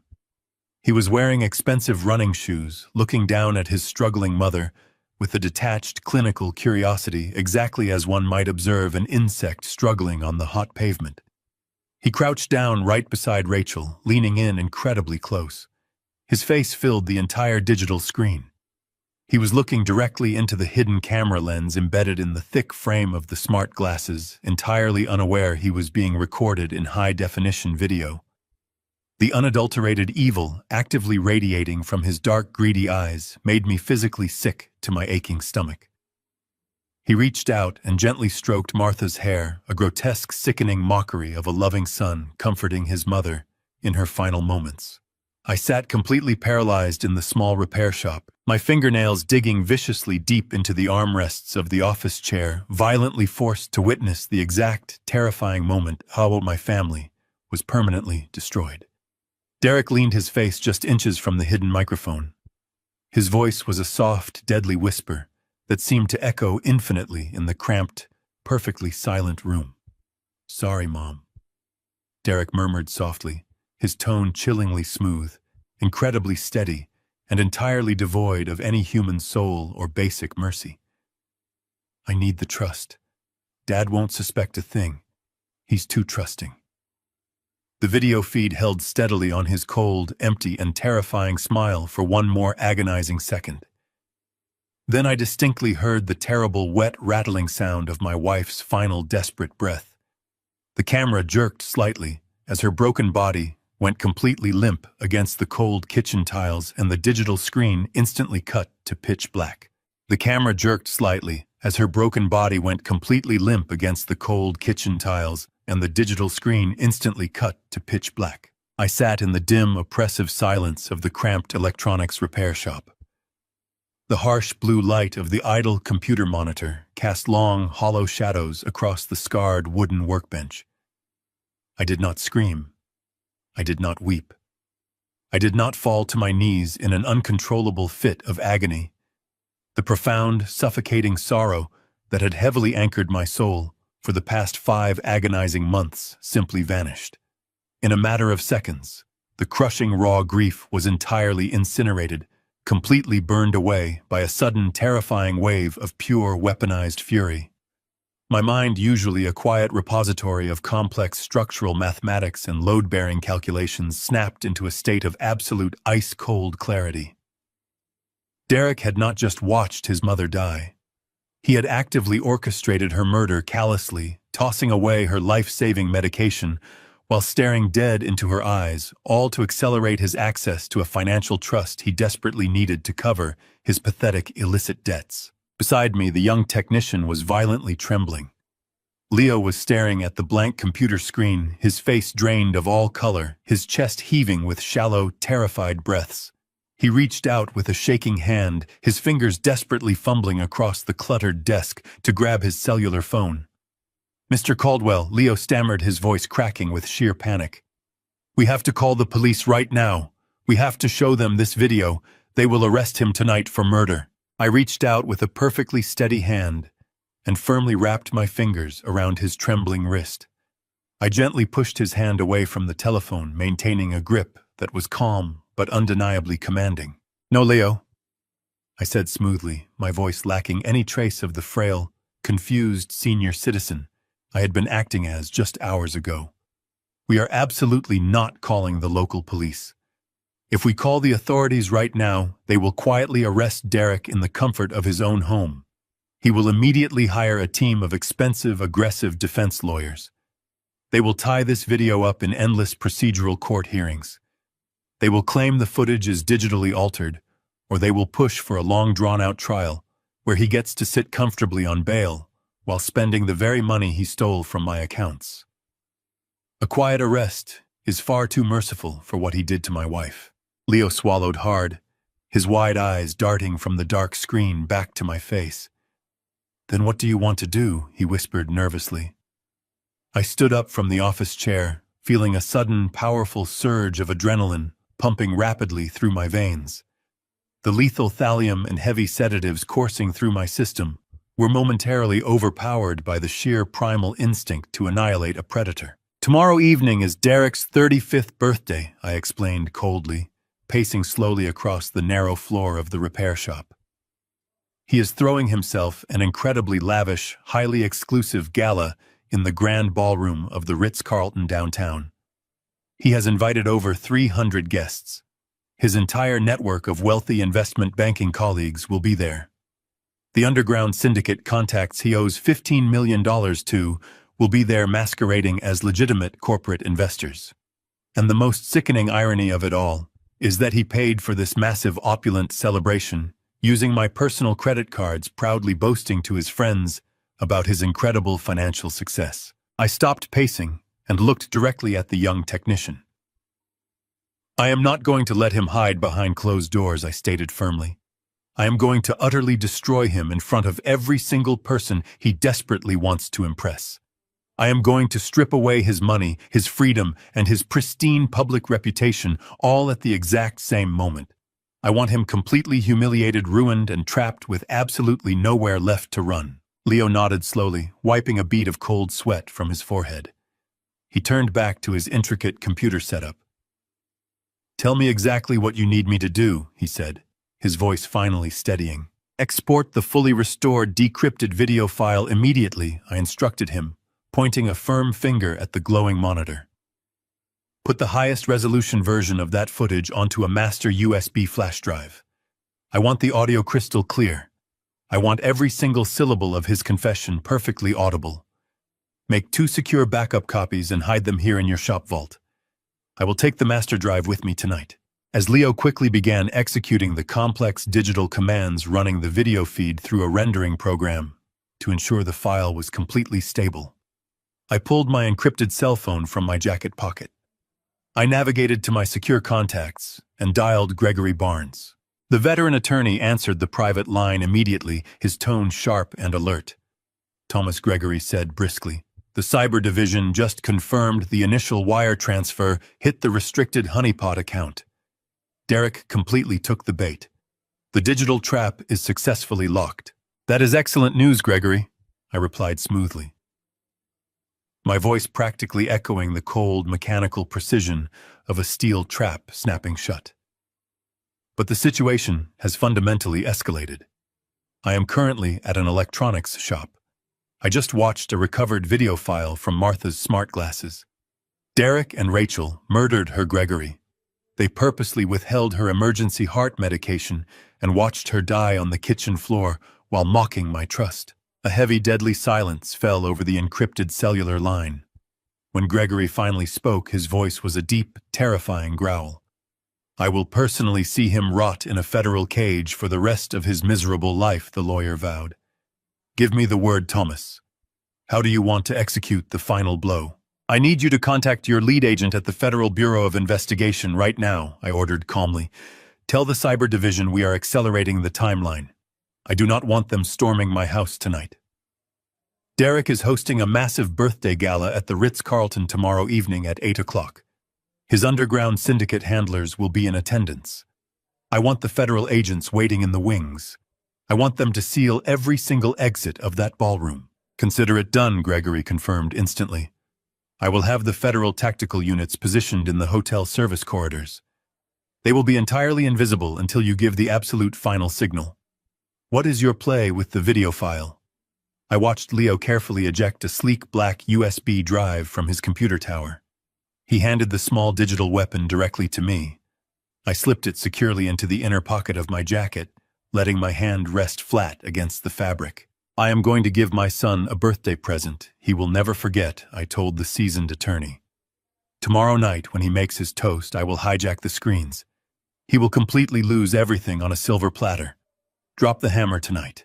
The following evening, I stood before the full-length mirror in my master bedroom and meticulously adjusted the silk lapels of my tailored charcoal tuxedo. For the past 5 months, I had actively practiced the humiliating posture of a dying, broken man. I had hunched my shoulders, dragged my feet, and allowed my voice to quaver with manufactured weakness. Tonight, that pathetic performance was officially terminated. I stood perfectly straight, my spine completely rigid, my shoulders squared, and my jaw set with the unyielding strength of a structural steel beam. I slipped the master USB drive into my inner breast pocket, letting it rest directly over my heart. The cold, hard edge of the plastic casing was a constant comforting reminder of the absolute devastation I was about to unleash. I drove myself to the Ritz-Carlton. The rain from the previous night had cleared, leaving the downtown streets slick and reflecting the glowing neon lights of the financial district. I handed my keys to the valet with a firm, steady motion and walked through the massive revolving glass doors of the luxury hotel. The grand ballroom was a masterclass in grotesque stolen opulence. Massive crystal chandeliers cast a warm golden glow over hundreds of guests dressed in high-end designer gowns and bespoke suits. A string quartet played softly in the corner, entirely drowned out by the loud, arrogant chatter of investment bankers, corporate executives, and the dangerous, quiet men lurking in the periphery who represented the violent underground syndicate. Derek had spared absolutely no expense, effortlessly spending my hard-earned money to project an image of untouchable financial supremacy. I stepped onto the thick carpet of the ballroom, scanning the massive crowd with absolute predatory focus. It did not take long to locate them. Derek was standing near a towering ice sculpture, holding a crystal flute of expensive champagne, laughing loudly at a joke made by a man with cold, dead eyes and a tailored silk suit. Rachel was draped elegantly on Derek's arm, wearing a diamond necklace that likely cost more than my first home. As I moved smoothly through the sea of guests, my presence registered like a sudden drop in barometric pressure. I did not shuffle. I did not cough. I walked with the heavy, undeniable authority of a man who possessed absolute control over his domain. Rachel saw me first. The flawless, practiced smile completely froze on her face. Her perfectly manicured hand tightened viciously around Derek's bicep. She whispered something urgently into his ear. Derek turned his head. His arrogant laughter died instantly in his throat. He stared at me, his eyes widening in sheer, unadulterated confusion. He was expecting the frail, confused old man who had practically begged for help in the study yesterday afternoon. He was expecting a victim heavily sedated by a doubled dose of toxic tea, perhaps entirely unable to even attend the gala. Instead, he was looking at a formidable, imposing patriarch, radiating an icy, terrifying vitality. For a fleeting second, raw panic flashed across his face. He quickly excused himself from the dangerous syndicate figures and practically sprinted across the ballroom floor to intercept me before I could mingle with the wealthy guests. Dad Derek gasped, his voice tight and breathless, as he stepped directly into my path. "What are you doing walking around like this? You look so different today. Are you sure you should even be out of bed?" I looked him directly in the eyes, allowing my gaze to remain completely flat and entirely devoid of any paternal warmth. "I feel remarkably well tonight, Derek," I stated smoothly, my voice projecting a deep, resonant strength that made him visibly flinch. "It is absolutely amazing what a single day of proper rest and a clear mind can do for a man's overall constitution. I would not miss your 35th birthday celebration for anything in the world." Derek swallowed hard, his Adam's apple bobbing nervously above his silk bow tie. He desperately tried to read my expression, searching frantically for any sign that I knew the truth, but my face was an impenetrable fortress of stone. He forced a stiff, awkward smile, deciding to play along, desperately needing to secure his immediate financial survival. "Well, I am incredibly glad you are feeling stronger," he murmured, leaning in close and lowering his voice to a conspiratorial whisper. He checked over his shoulder, ensuring none of his high society guests or syndicate handlers were within earshot. He grabbed my elbow, attempting to gently guide me toward a quiet alcove near the draped velvet curtains, but I firmly planted my feet, completely refusing to be moved. "Listen, Dad. I wanted to tell you the good news," Derek whispered urgently, his eyes gleaming with a sickening cocktail of greedy desperation and profound relief. "That dedicated trading account you set up for me yesterday, the $5 million. I successfully executed the initial transactions this morning. I moved the capital into a highly secure offshore investment portfolio. It is going to yield massive immediate returns for the family trust. You do not have to worry about a single financial burden ever again. I have completely taken care of everything." My stomach physically churned at the sheer breathtaking audacity of his lies. He was standing right in front of me, proudly boasting about committing federal wire fraud, entirely convinced he had successfully stolen my life savings to pay off the violent men actively hunting him. He thought he had outsmarted me. He thought he had secured his future, completely unaware that the Federal Bureau of Investigation had instantly logged his illegal transfer, completely documenting his digital fingerprints and securing the necessary criminal warrants. I let out a slow, measured breath. I looked at the man who shared my last name. There was absolutely nothing left to salvage here. The biological connection between us was completely severed, cleanly cut by his unadulterated sociopathic greed.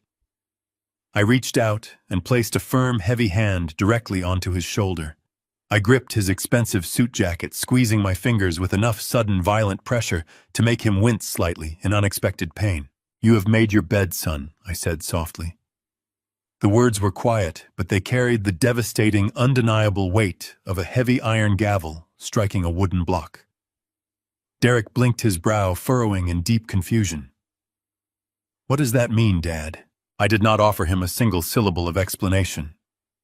I smoothly released my grip on his shoulder, turned my back on him completely, and walked away. I left him standing alone near the velvet curtains. I moved purposefully through the crowded room, gliding past the crystal chandeliers, the lavish buffet tables, and the heavily armed syndicate enforcers mingling in the shadows. My destination was the primary audiovisual control booth, heavily concealed behind a row of tall floral arrangements. I stepped behind the thick black curtains and pushed the soundproof door open. Leo was sitting perfectly still, illuminated by the harsh blue light of a master control laptop. He wore a simple black catering uniform, completely blending in as an invisible technical assistant. I quietly handed him the loaded digital flash drive. Leo took the rectangle from my hand, inserting it directly into the master input port of his central broadcasting console. A glowing green light pulsed softly, confirming the lethal payload was primed and locked into the hotel's audiovisual network. I gave the young technician a single nod of gratitude, then turned around and slipped quietly back through the velvet curtains. The staggering noise of the grand ballroom instantly washed over me again, a chaotic symphony of clinking crystal-loud jazz and the hollow laughter of the corrupt. I navigated the crowded floor with purposeful steps, ignoring curious glances of corporate associates who recognized me but were unsure how to approach the fading patriarch. I made my way toward the primary VIP table situated at the front of the massive stage. The table was draped in white silk and adorned with towering arrangements of orchids. I took my assigned seat, sitting perfectly upright in the gilded chair, smoothing the lapels of my tuxedo with deliberate icy composure. To my left sat a row of influential bank executives, men who managed billions and controlled the local financial sector.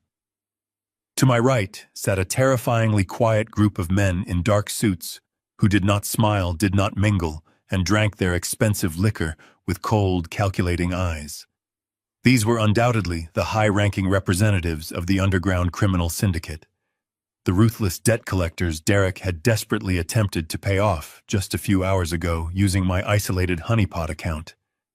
They were sitting comfortably in the open, fully believing their $15 million extortion was successfully completed.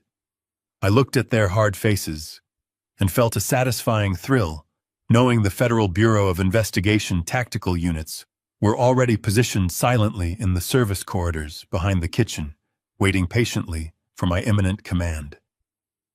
Suddenly, the string quartet abruptly ceased playing. The crystal chandeliers dimmed significantly, casting a dramatic spotlight directly onto the center of the polished wooden stage. A hushed, expectant silence rippled rapidly across the expansive ballroom as the 300 wealthy guests eagerly turned their attention forward. Derek stepped confidently into the bright pool of light, holding a flute of sparkling champagne high in his right hand. He looked absolutely radiant, the undeniable picture of youthful success. His custom-tailored suit fit him flawlessly, catching the light as he offered a charismatic smile to his audience. "Thank you all for coming tonight." Derek began, his voice amplified by the sound system echoing with manufactured sincerity. He paused, allowing a wave of polite applause to wash over the room before humbly lowering his head. "To see so many incredible friends and vital partners gathered here to celebrate my 35th birthday is the greatest honor of my life. We have achieved massive, unprecedented milestones together this past year. We have navigated incredibly turbulent waters, conquered incredibly volatile markets, and built highly lucrative portfolios that secure our futures. But tonight is not just about celebrating corporate victories or aggressive market expansions." Derek took a slow, dramatic step forward, his voice dropping into a softer, intimately sympathetic register. He expertly manipulated the cadence of his speech, playing the crowd with the sickening skill of a seasoned predator. "Tonight is about celebrating the core foundation that makes any of this possible. It is about honoring deep, unshakable family values. It is about acknowledging the profound sacrifices made by the people who tirelessly built the sturdy platform we currently stand upon." He turned his gaze directly toward my VIP table, placing his free hand flat against his chest, right over his treacherous heart. "As many of you know, this has been an incredibly difficult, painful year for my family." Derek continued, his voice perfectly catching with artificial emotion. 5 months ago, we lost my beloved mother, Martha. She was the absolute guiding light of our lives. The warm, compassionate soul who taught me the true, enduring value of kindness, patience, and unconditional love. Her tragic passing left an unfathomable void in our home that can never be filled. I think about her beautiful smile every single morning. I think about her gentle wisdom every night. Everything I do, every deal I finalize, I do strictly to honor her enduring memory.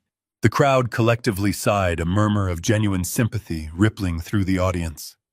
I glanced sideways.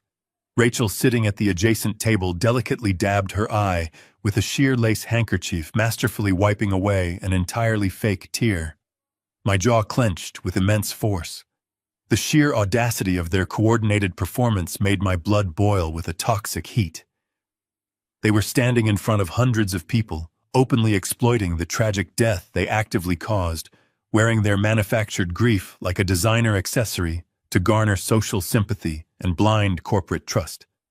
And of course, Derek added, his voice trembling, with a masterful display of filial devotion as he gestured openly toward me.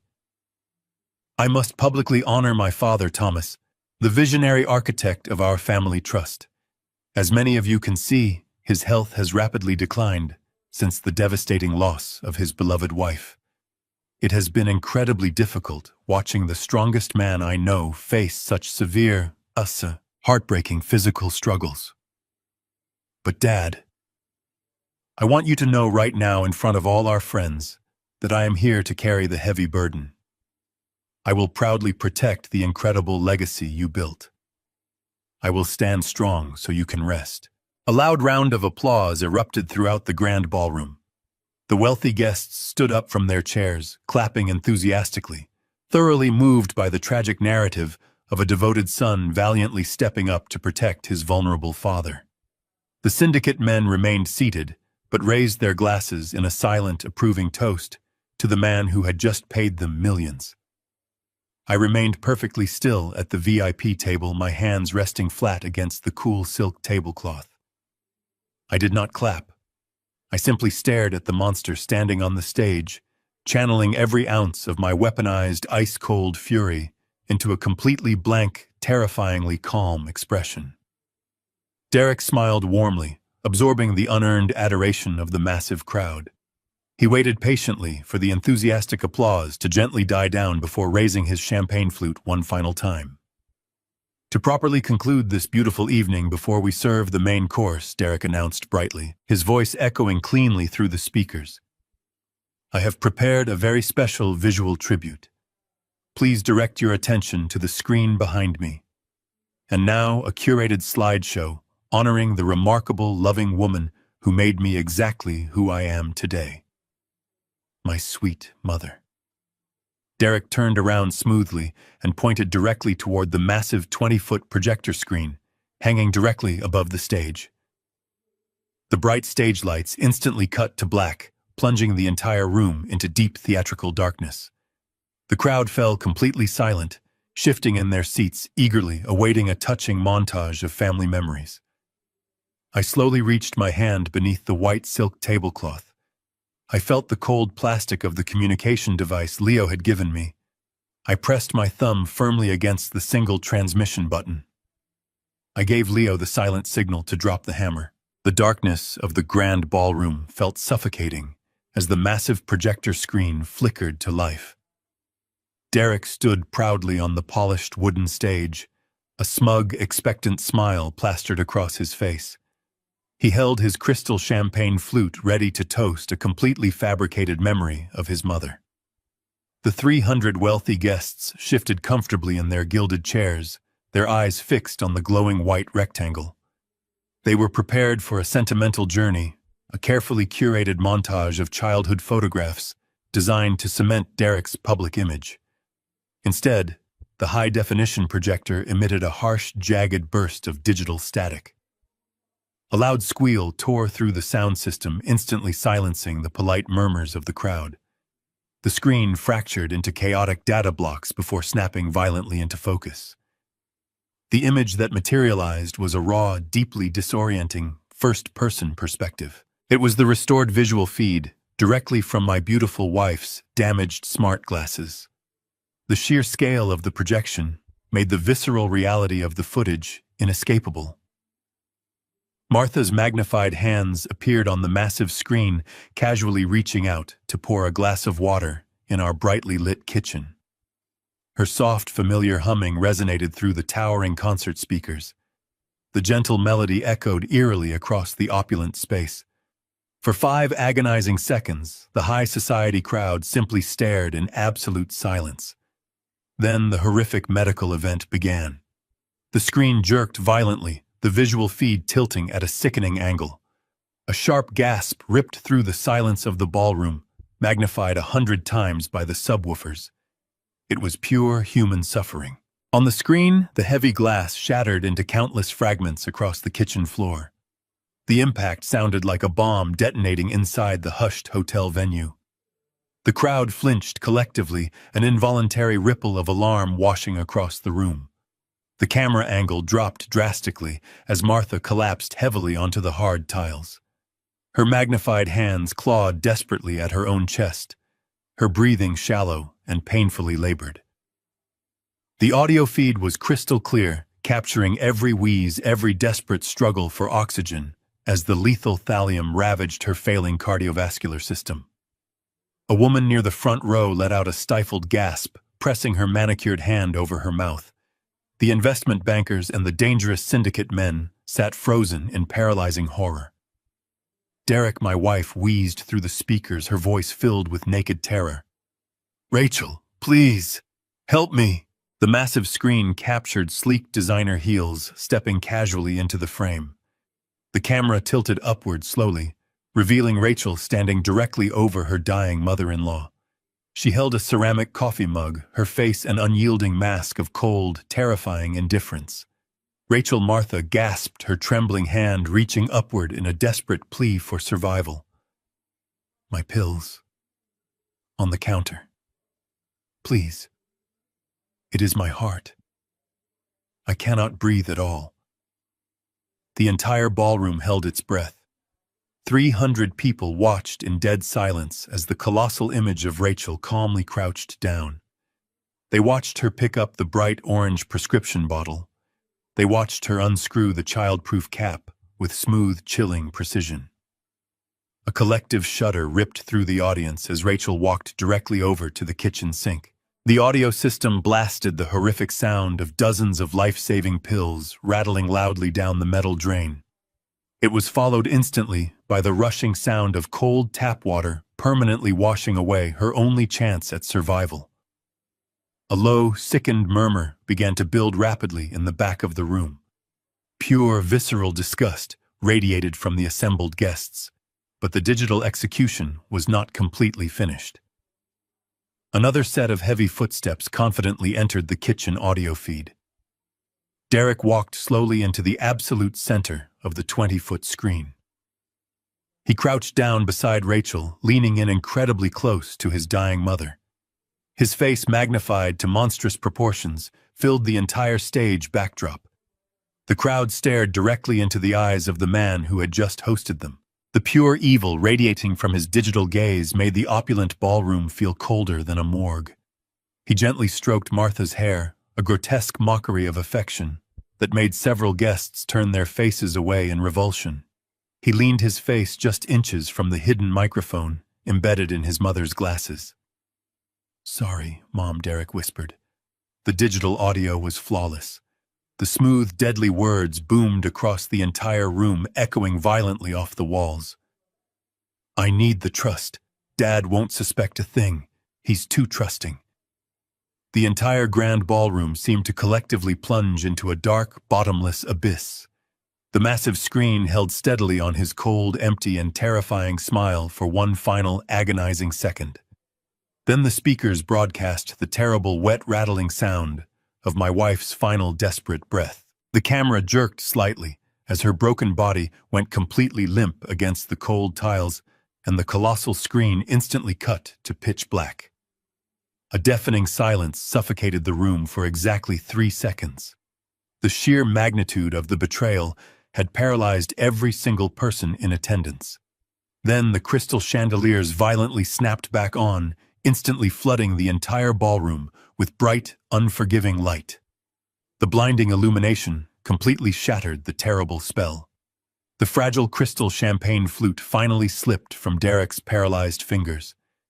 It hit the polished wooden stage and shattered into 100 sparkling pieces, the sharp cracking sound ringing out like a gunshot. The sound broke the dam. Rachel let out a piercing, hysterical scream of pure panic, stumbling backward away from the stage, her hands clutching her head in absolute terror. The distinguished crowd erupted into a massive, chaotic uproar. Wealthy executives shouted in sheer outrage, disgusted murmurs turning quickly into loud, aggressive accusations. The quiet, dangerous men from the syndicate stood up slowly from their tables, their cold eyes locking directly onto Derek with lethal intent. They realized instantly that their $15 million debtor was not a wealthy investment genius, but a pathetic, exposed murderer about to be engulfed by the federal justice system. Derek stood frozen in the absolute center of the stage, his perfect, custom-tailored world completely evaporating into dust around him. His face was entirely drained of blood, a ghastly, sickening shade of pale gray. His jaw worked silently, trying desperately to construct a plausible lie, but there was nowhere left to hide. The digital evidence was irrefutable, completely damning, and entirely public. Slowly, agonizingly, his terrified eyes scanned the chaotic sea of outraged faces, desperately searching for an anchor in the storm. His gaze finally swept across the front row and violently locked onto mine. I was sitting perfectly still at the primary VIP table. I did not scream. I did not flinch. I did not break eye contact. I maintained a posture of absolute structural rigidity, my face a cold mask of pure, weaponized fury. As Derek stared into my eyes, navigating the wrath radiating from my calm demeanor, the catastrophic truth finally breached his panicking mind. He saw the complete absence of the frail, confused senior citizen he had systematically manipulated for months. He saw the cold, calculated engineer who had meticulously deconstructed his entire life.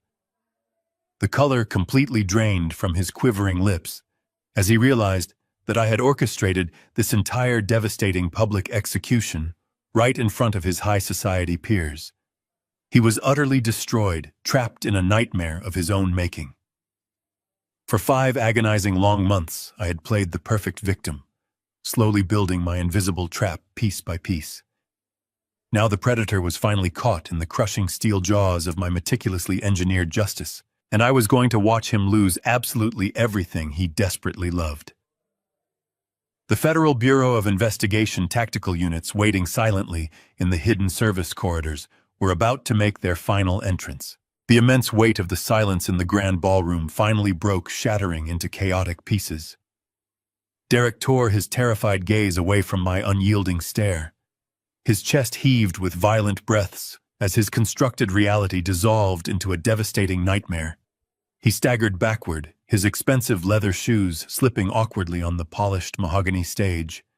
He knocked over the wooden podium, sending the metallic microphone crashing onto the floor with a deafening screech of digital feedback that made guests cover their ears.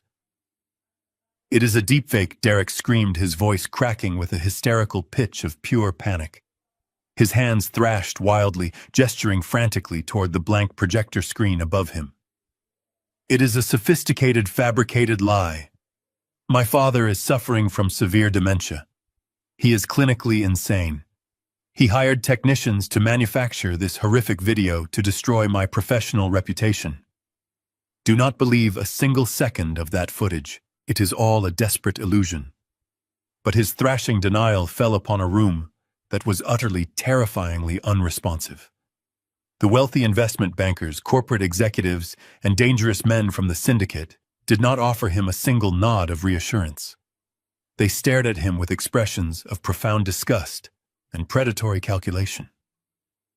They had clearly heard the chilling rattle of the pills dropping down the sink. They had distinctly heard his cold confession perfectly recorded through the hidden microphone. They knew with absolute certainty they were looking at a man who slaughtered his own mother for financial gain. The realization that he had lost the room struck Derek like a physical blow. The color drained entirely from his sweating face. He spun around, his frantic eyes darting wildly across the opulent ballroom, desperately calculating his avenues of escape. The main entrance was blocked by a dense wall of furious guests. His only remaining option was the double doors leading into the catering kitchens at the far end of the venue. Derek lunged off the raised wooden stage, completely abandoning his sophisticated facade. He hit the carpeted floor with a heavy thud and immediately began sprinting frantically toward the back of the room. Rachel let out another shrill scream of pure terror. She hoisted the layered fabric of her glittering designer gown, her diamond necklace swinging violently against her chest as she desperately scrambled to follow her husband. She stumbled blindly in her towering stiletto heels, her perfectly styled hair falling in sweaty strands across her panicked face. "Wait." Rachel sobbed hysterically, her voice echoing shrilly over the chaotic din of the massive crowd. "Derek, do not leave me here. Wait for me." The 300 wealthy guests practically tripped over themselves to rapidly clear a path, violently recoiling from the fleeing couple as if they were contaminated with a highly contagious disease. Nobody extended a hand to help them. Nobody offered a comforting word of solace. They simply parted like the Red Sea, creating a wide, empty corridor of absolute shame leading directly toward the kitchen service doors. I watched their desperate flight with a cold, structural calmness. I pushed my chair back from the VIP table and stood up. My posture was completely rigid, my spine aligned, radiating an undeniable heavy authority. I walked deliberately across the floor, my measured footsteps cutting clearly through the panicked crowd. I reached the fallen podium, bent down with smooth precision, and retrieved the metallic microphone. I tapped the heavy mesh head exactly twice. The sharp, thumping sounds boomed loudly through the towering speakers, commanding the complete attention of every person in the room. The chaotic shouts and furious murmurs died down, replaced by a tense silence that felt heavier than lead. I looked out over the vast sea of faces before finally speaking. My voice was deep, perfectly steady, and devoid of the frail, manufactured weakness I had projected for the past 5 months. "What you have just witnessed on that screen was not a digital fabrication," I announced smoothly, the truth ringing with absolute clarity. It was the brutal reality of my beautiful wife's final moments on this earth. But their murderous ambition did not conclude with her tragic passing. For 5 months, Derek and Rachel have been systematically poisoning me inside my home, serving me daily cups of herbal tea laced with heavily concentrated sedatives to mimic the symptoms of advanced cognitive decline. I reached into the inner breast pocket of my charcoal tuxedo and withdrew the thick toxicology report I had secured from the analytical laboratory. I held the damning medical document high in the air for the entire ballroom to clearly see. "This is a comprehensive toxicology screening conducted by an independent laboratory this very afternoon," I stated coldly, my voice cutting through the heavy air like a sharpened steel blade. "It definitively proves the tea they prepared for me contained a massive, highly lethal concentration of a heavy metal compound known as thallium. It is a tasteless, odorless poison explicitly designed to slowly destroy the central nervous system and trigger a sudden catastrophic cardiac arrest. They murdered Martha to accelerate the execution of a massive legal trust, and they were actively preparing to finish me off this week to secretly fund $15 million in offshore gambling debts." A collective gasp rippled violently through the stunned audience. The dangerous men from the syndicate exchanged dark, lethal glances, their hands subtly slipping beneath their tailored suit jackets. Derek had nearly reached the heavy double doors of the kitchen, his hand reaching out to push the brass handle, his desperate mind solely focused on securing his immediate escape into the labyrinth of service corridors. He shoved the right door open with all of his remaining physical strength, throwing his body weight forward into the perceived safety of the shadows. The heavy wooden door swung inward, but Derek did not manage to take a single step forward. He violently collided with a solid wall of dark tactical armor. The blinding beams of a dozen high-powered flashlights instantly cut through the dim lighting, illuminating his sweating, terrified face. A full tactical unit of the Federal Bureau of Investigation, heavily armed and wearing dark Kevlar vests boldly emblazoned with bright yellow lettering, completely blocked the entire kitchen threshold. They moved with silent precision, immediately pushing into the grand ballroom and forming an impenetrable, heavily fortified barricade across the only viable exit. Rachel slammed hard into Derek's back, letting out a breathless shriek as the imposing federal agents systematically raised their weapons, their faces obscured by dark tactical helmets and ballistic visors. From the absolute center of the federal formation, a familiar, sharply dressed figure stepped forward into the warm light of the crystal chandeliers. Gregory Barnes, my ruthless estate attorney, casually adjusted the lapels of his immaculate black suit, his predatory eyes locking directly onto my trembling son. Gregory held a thick official federal warrant securely in his right hand. I watched from the front of the stage, my face a flawless mask of cold, calculated victory. I lowered the metallic microphone and offered my son a dark, entirely merciless smile. The invisible trap we had meticulously constructed had finally snapped shut with bone-crushing force. There was absolutely no escape. The heavy silence of the grand ballroom shattered into absolute chaos the second the federal agents crossed the threshold. The heavily armed tactical unit moved with terrifying practiced efficiency. They did not shout orders or brandish their weapons indiscriminately at the terrified guests. Instead, they moved in a tight, focused formation, directly toward the stage, their heavy boots thudding in perfect unison against the polished wooden floor. The high society crowd scrambled violently out of their path, knocking over crystal champagne flutes and lavish floral arrangements in their desperate rush to avoid the advancing federal tide. Derek stood completely paralyzed on the edge of the stage. His initial instinct to run had entirely evaporated, completely, replaced by the crushing, suffocating weight of his inescapable reality. He watched the dark uniforms approach with wide, unblinking eyes, his mouth opening and closing silently like a suffocating fish. Two massive federal agents reached the front of the stage and vaulted up the wooden steps with shocking speed. Before my son could even register their proximity, they seized him by the shoulders of his custom-tailored tuxedo and violently slammed him face first into the nearest silk-draped banquet table. The impact sent expensive silverware and fine china clattering loudly onto the floor. Derek let out a sharp, breathless gasp as the heavy weight of the agents pinned him firmly against the white silk tablecloth. His arms were aggressively wrenched behind his back. The distinct, cold, metallic ratcheting sound of heavy steel handcuffs locking tightly into place echoed sharply over the chaotic murmurs of the stunned audience. Derek Caldwell, the lead agent, announced, his voice a deep, booming baritone that easily dominated the massive room. "You are now officially under arrest by order of the Federal Bureau of Investigation. You are being formally charged with first-degree murder conspiracy to commit murder and federal wire fraud. You have the right to remain silent. Anything you say can and will be used against you in a court of law." The horrific magnitude of the charges washed over the lavish ballroom like a tidal wave of ice. First-degree murder. The whispered words rippled rapidly through the crowd of wealthy investment bankers and corporate executives. They stared at the man they had just been eagerly celebrating, their expressions twisting from initial confusion into profound, visceral revulsion. The carefully constructed, flawless facade Derek had spent years building was being aggressively dismantled piece by piece in front of his entire professional network. Suddenly, a piercing and hysterical shriek tore through the heavy atmosphere.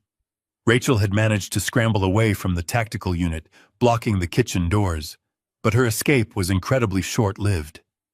Two female federal agents swiftly intercepted her, grabbing her bare arms and spinning her around. Rachel fought them wildly, her layered designer gown tangling around her legs as she thrashed against their iron grip.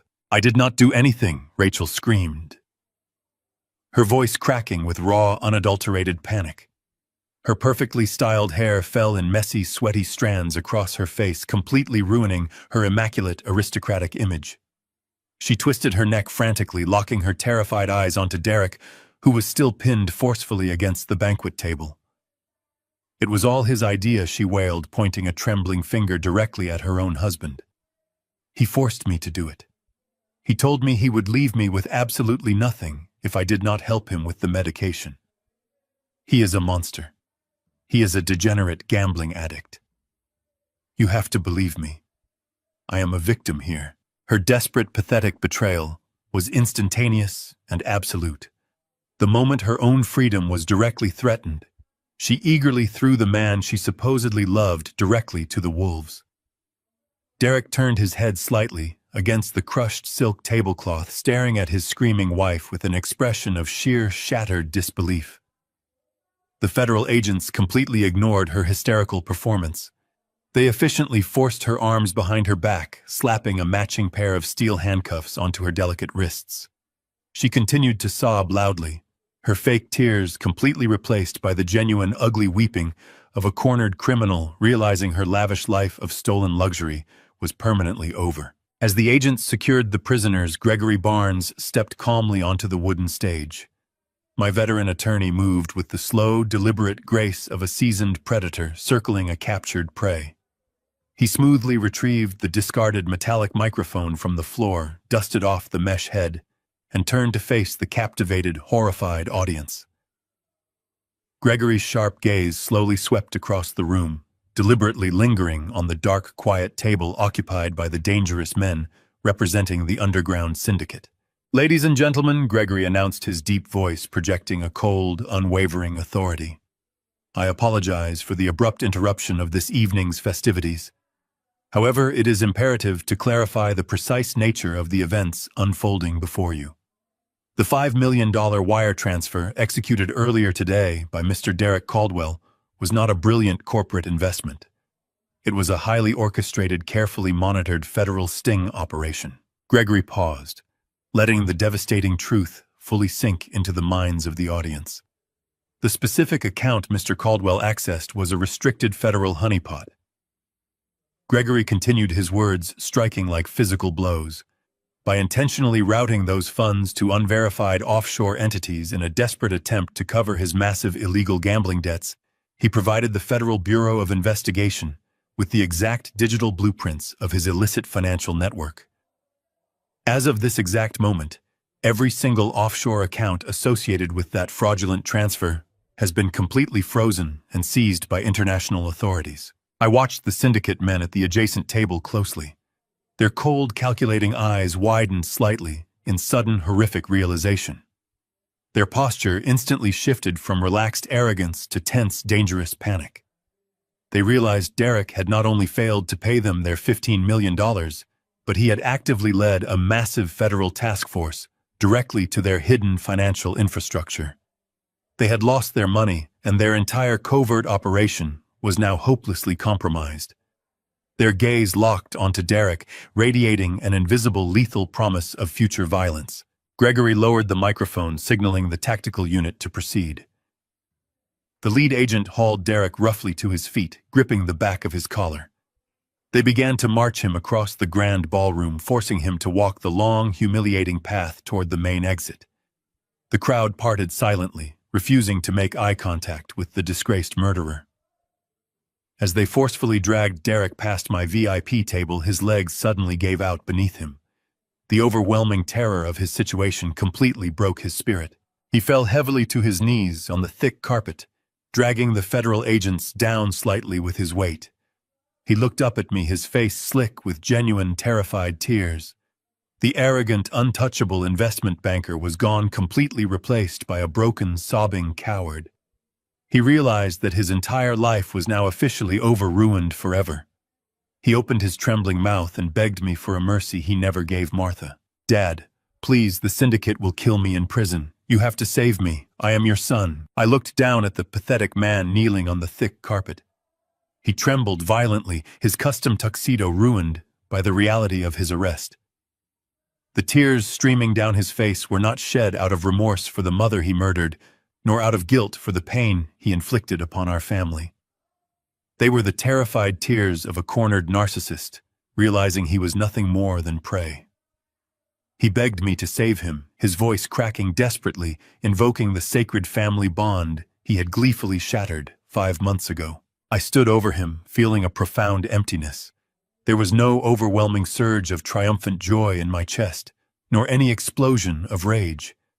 I did not raise my voice to scream at him.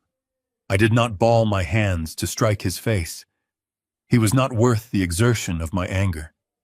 The toxic fury that had sustained me through 5 months of acting like a frail victim had completely evaporated, leaving behind cold resolve. I saw him for what he was, a hollow shell, driven entirely by greed. The federal agents held him firmly in place. Gregory stood silently aside, watching the culmination of our meticulous planning. The entire grand ballroom held its collective breath, anticipating a dramatic, explosive confrontation. Instead, I bent my knees, lowering my rigid frame until my face was inches away from Derek's panicked features. He eagerly leaned forward, his eyes shining with a pathetic glimmer of false hope, foolishly believing a father's unconditional love would somehow override the cold facts of premeditated murder. I looked deeply into his eyes, searching for any lingering trace of the little boy I had once carried. There was absolutely nothing there. The void stared back.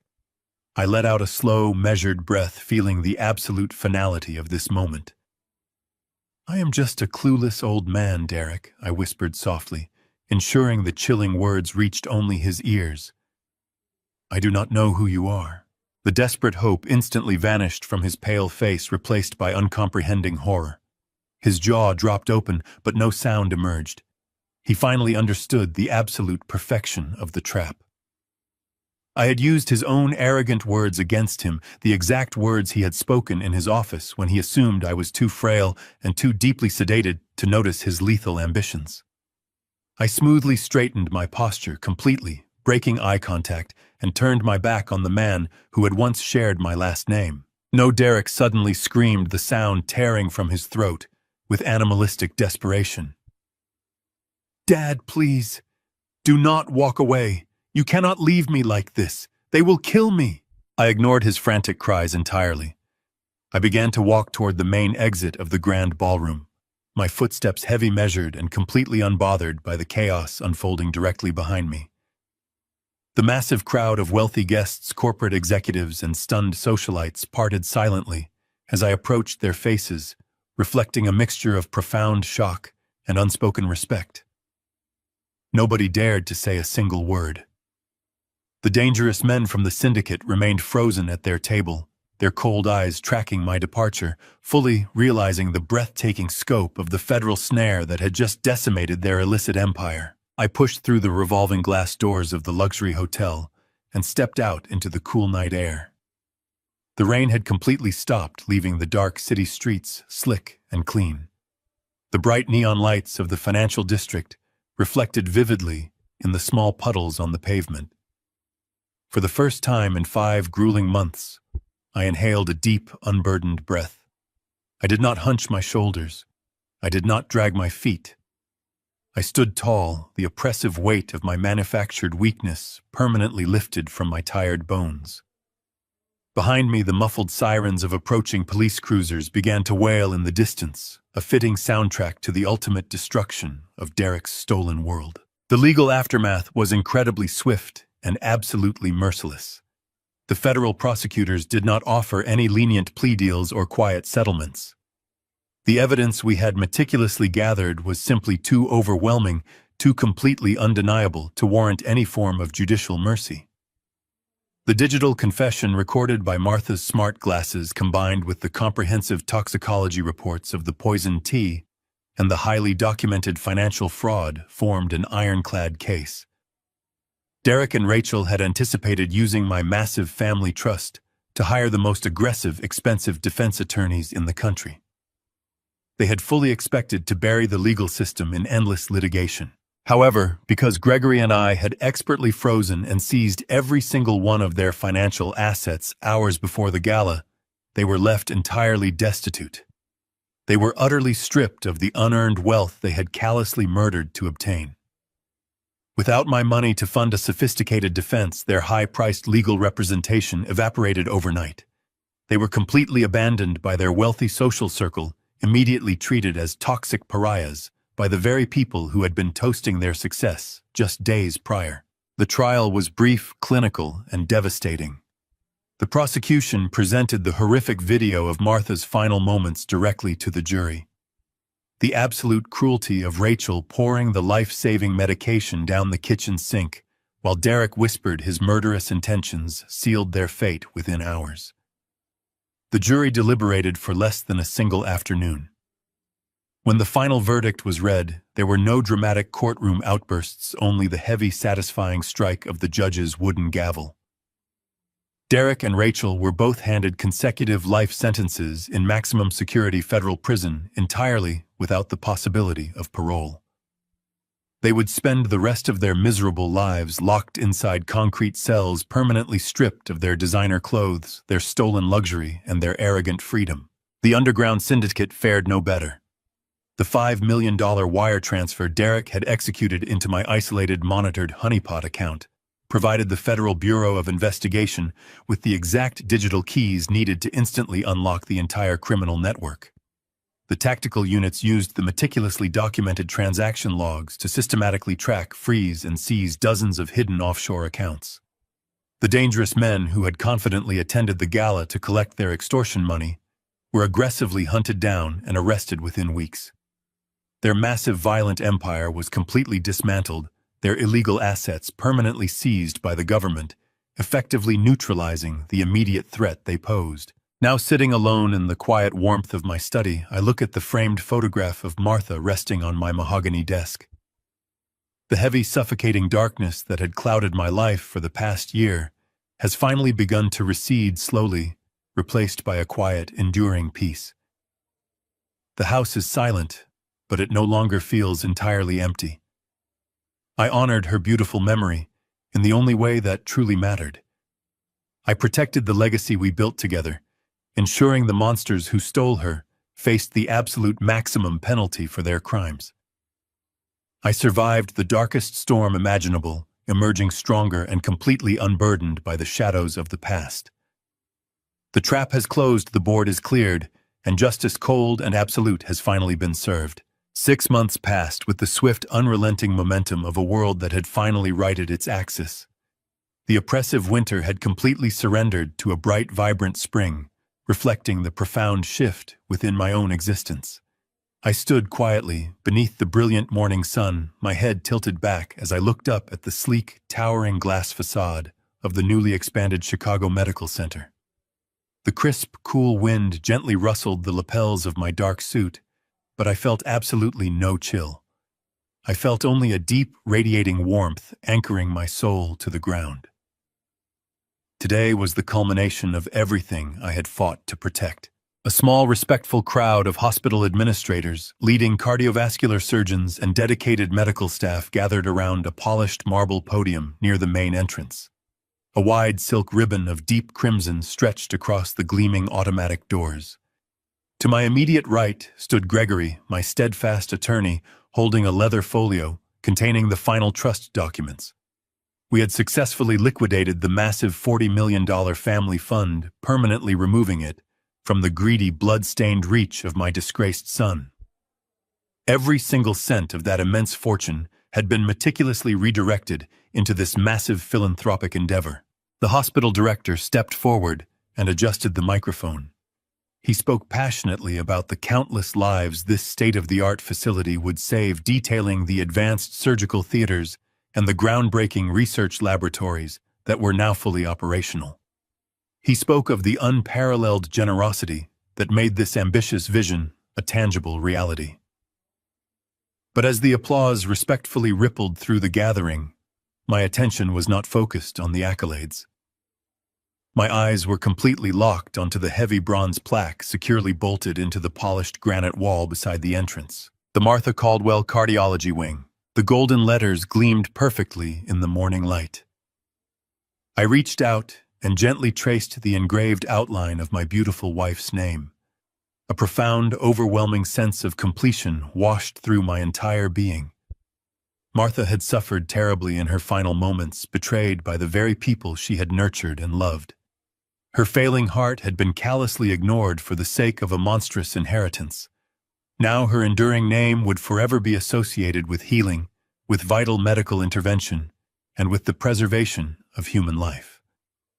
I smiled softly, feeling a genuine expression of peace that I had not felt in over a year. The legacy we had built together was finally secure, untouchable by the corrupt hands of greed.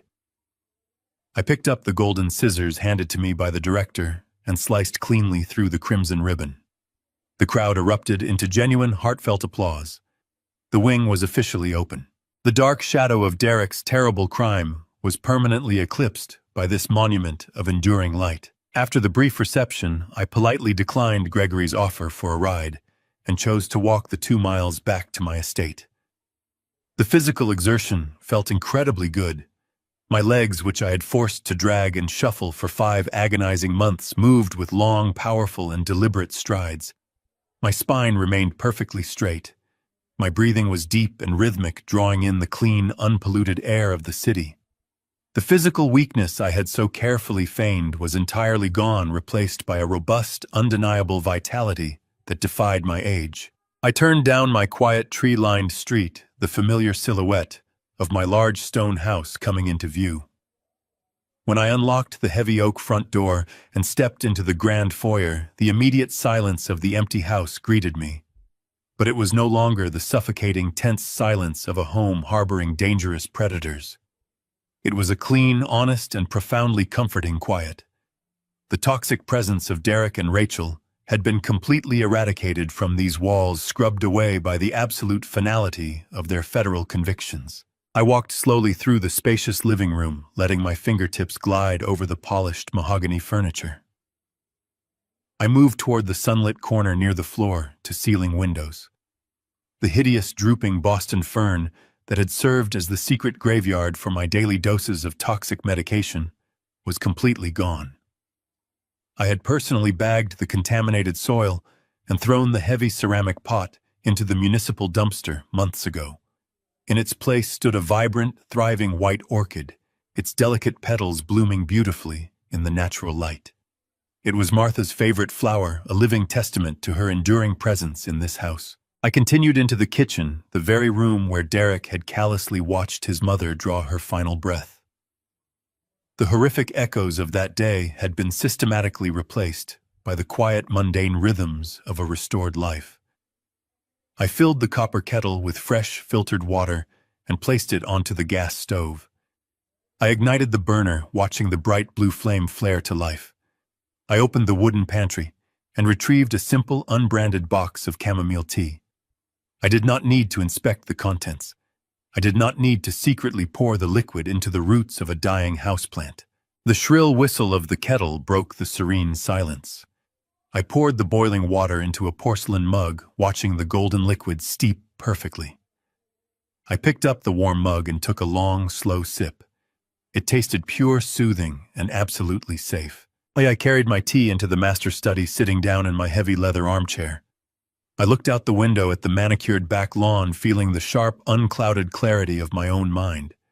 My cognitive functions were razor-sharp. My body was healthy, strong, and completely devoid of the heavy metal poisons that had nearly claimed my life. I had stared directly into the terrifying abyss of my own family's betrayal, and I had emerged entirely victorious. The board was not just cleared, it was completely rebuilt on my own unyielding terms. I closed my eyes, letting the warm sunlight wash over my face. I could almost feel Martha's gentle hand resting reassuringly on my shoulder. Her spirit, long restless from the brutal injustice of her passing, was finally at peace. The monsters were locked away in concrete cages, and her beautiful name was permanently carved in bronze, saving lives every single day. The war was officially over, and the enduring silence of my home was the ultimate sound of victory. The hardest lesson a parent can learn is that the unconditional love we offer our children is not always reciprocated. We spend our lives building a legacy to protect them, only to realize that sometimes we are the ones who need protection from our own flesh and blood. Trust is a beautiful thing, but blind trust is a dangerous vulnerability. Never ignore your intuition, and never let family ties blind you to the truth of someone's actions. True wealth isn't the money you leave behind. It is the integrity, honor, and dignity with which you choose to live your life. Have you ever experienced a shocking betrayal from someone you trusted completely? How did you find the strength to fight back? Share your story in the comments below. Please hit the like button, subscribe to the channel, and turn on notifications so you never miss our next life-changing story.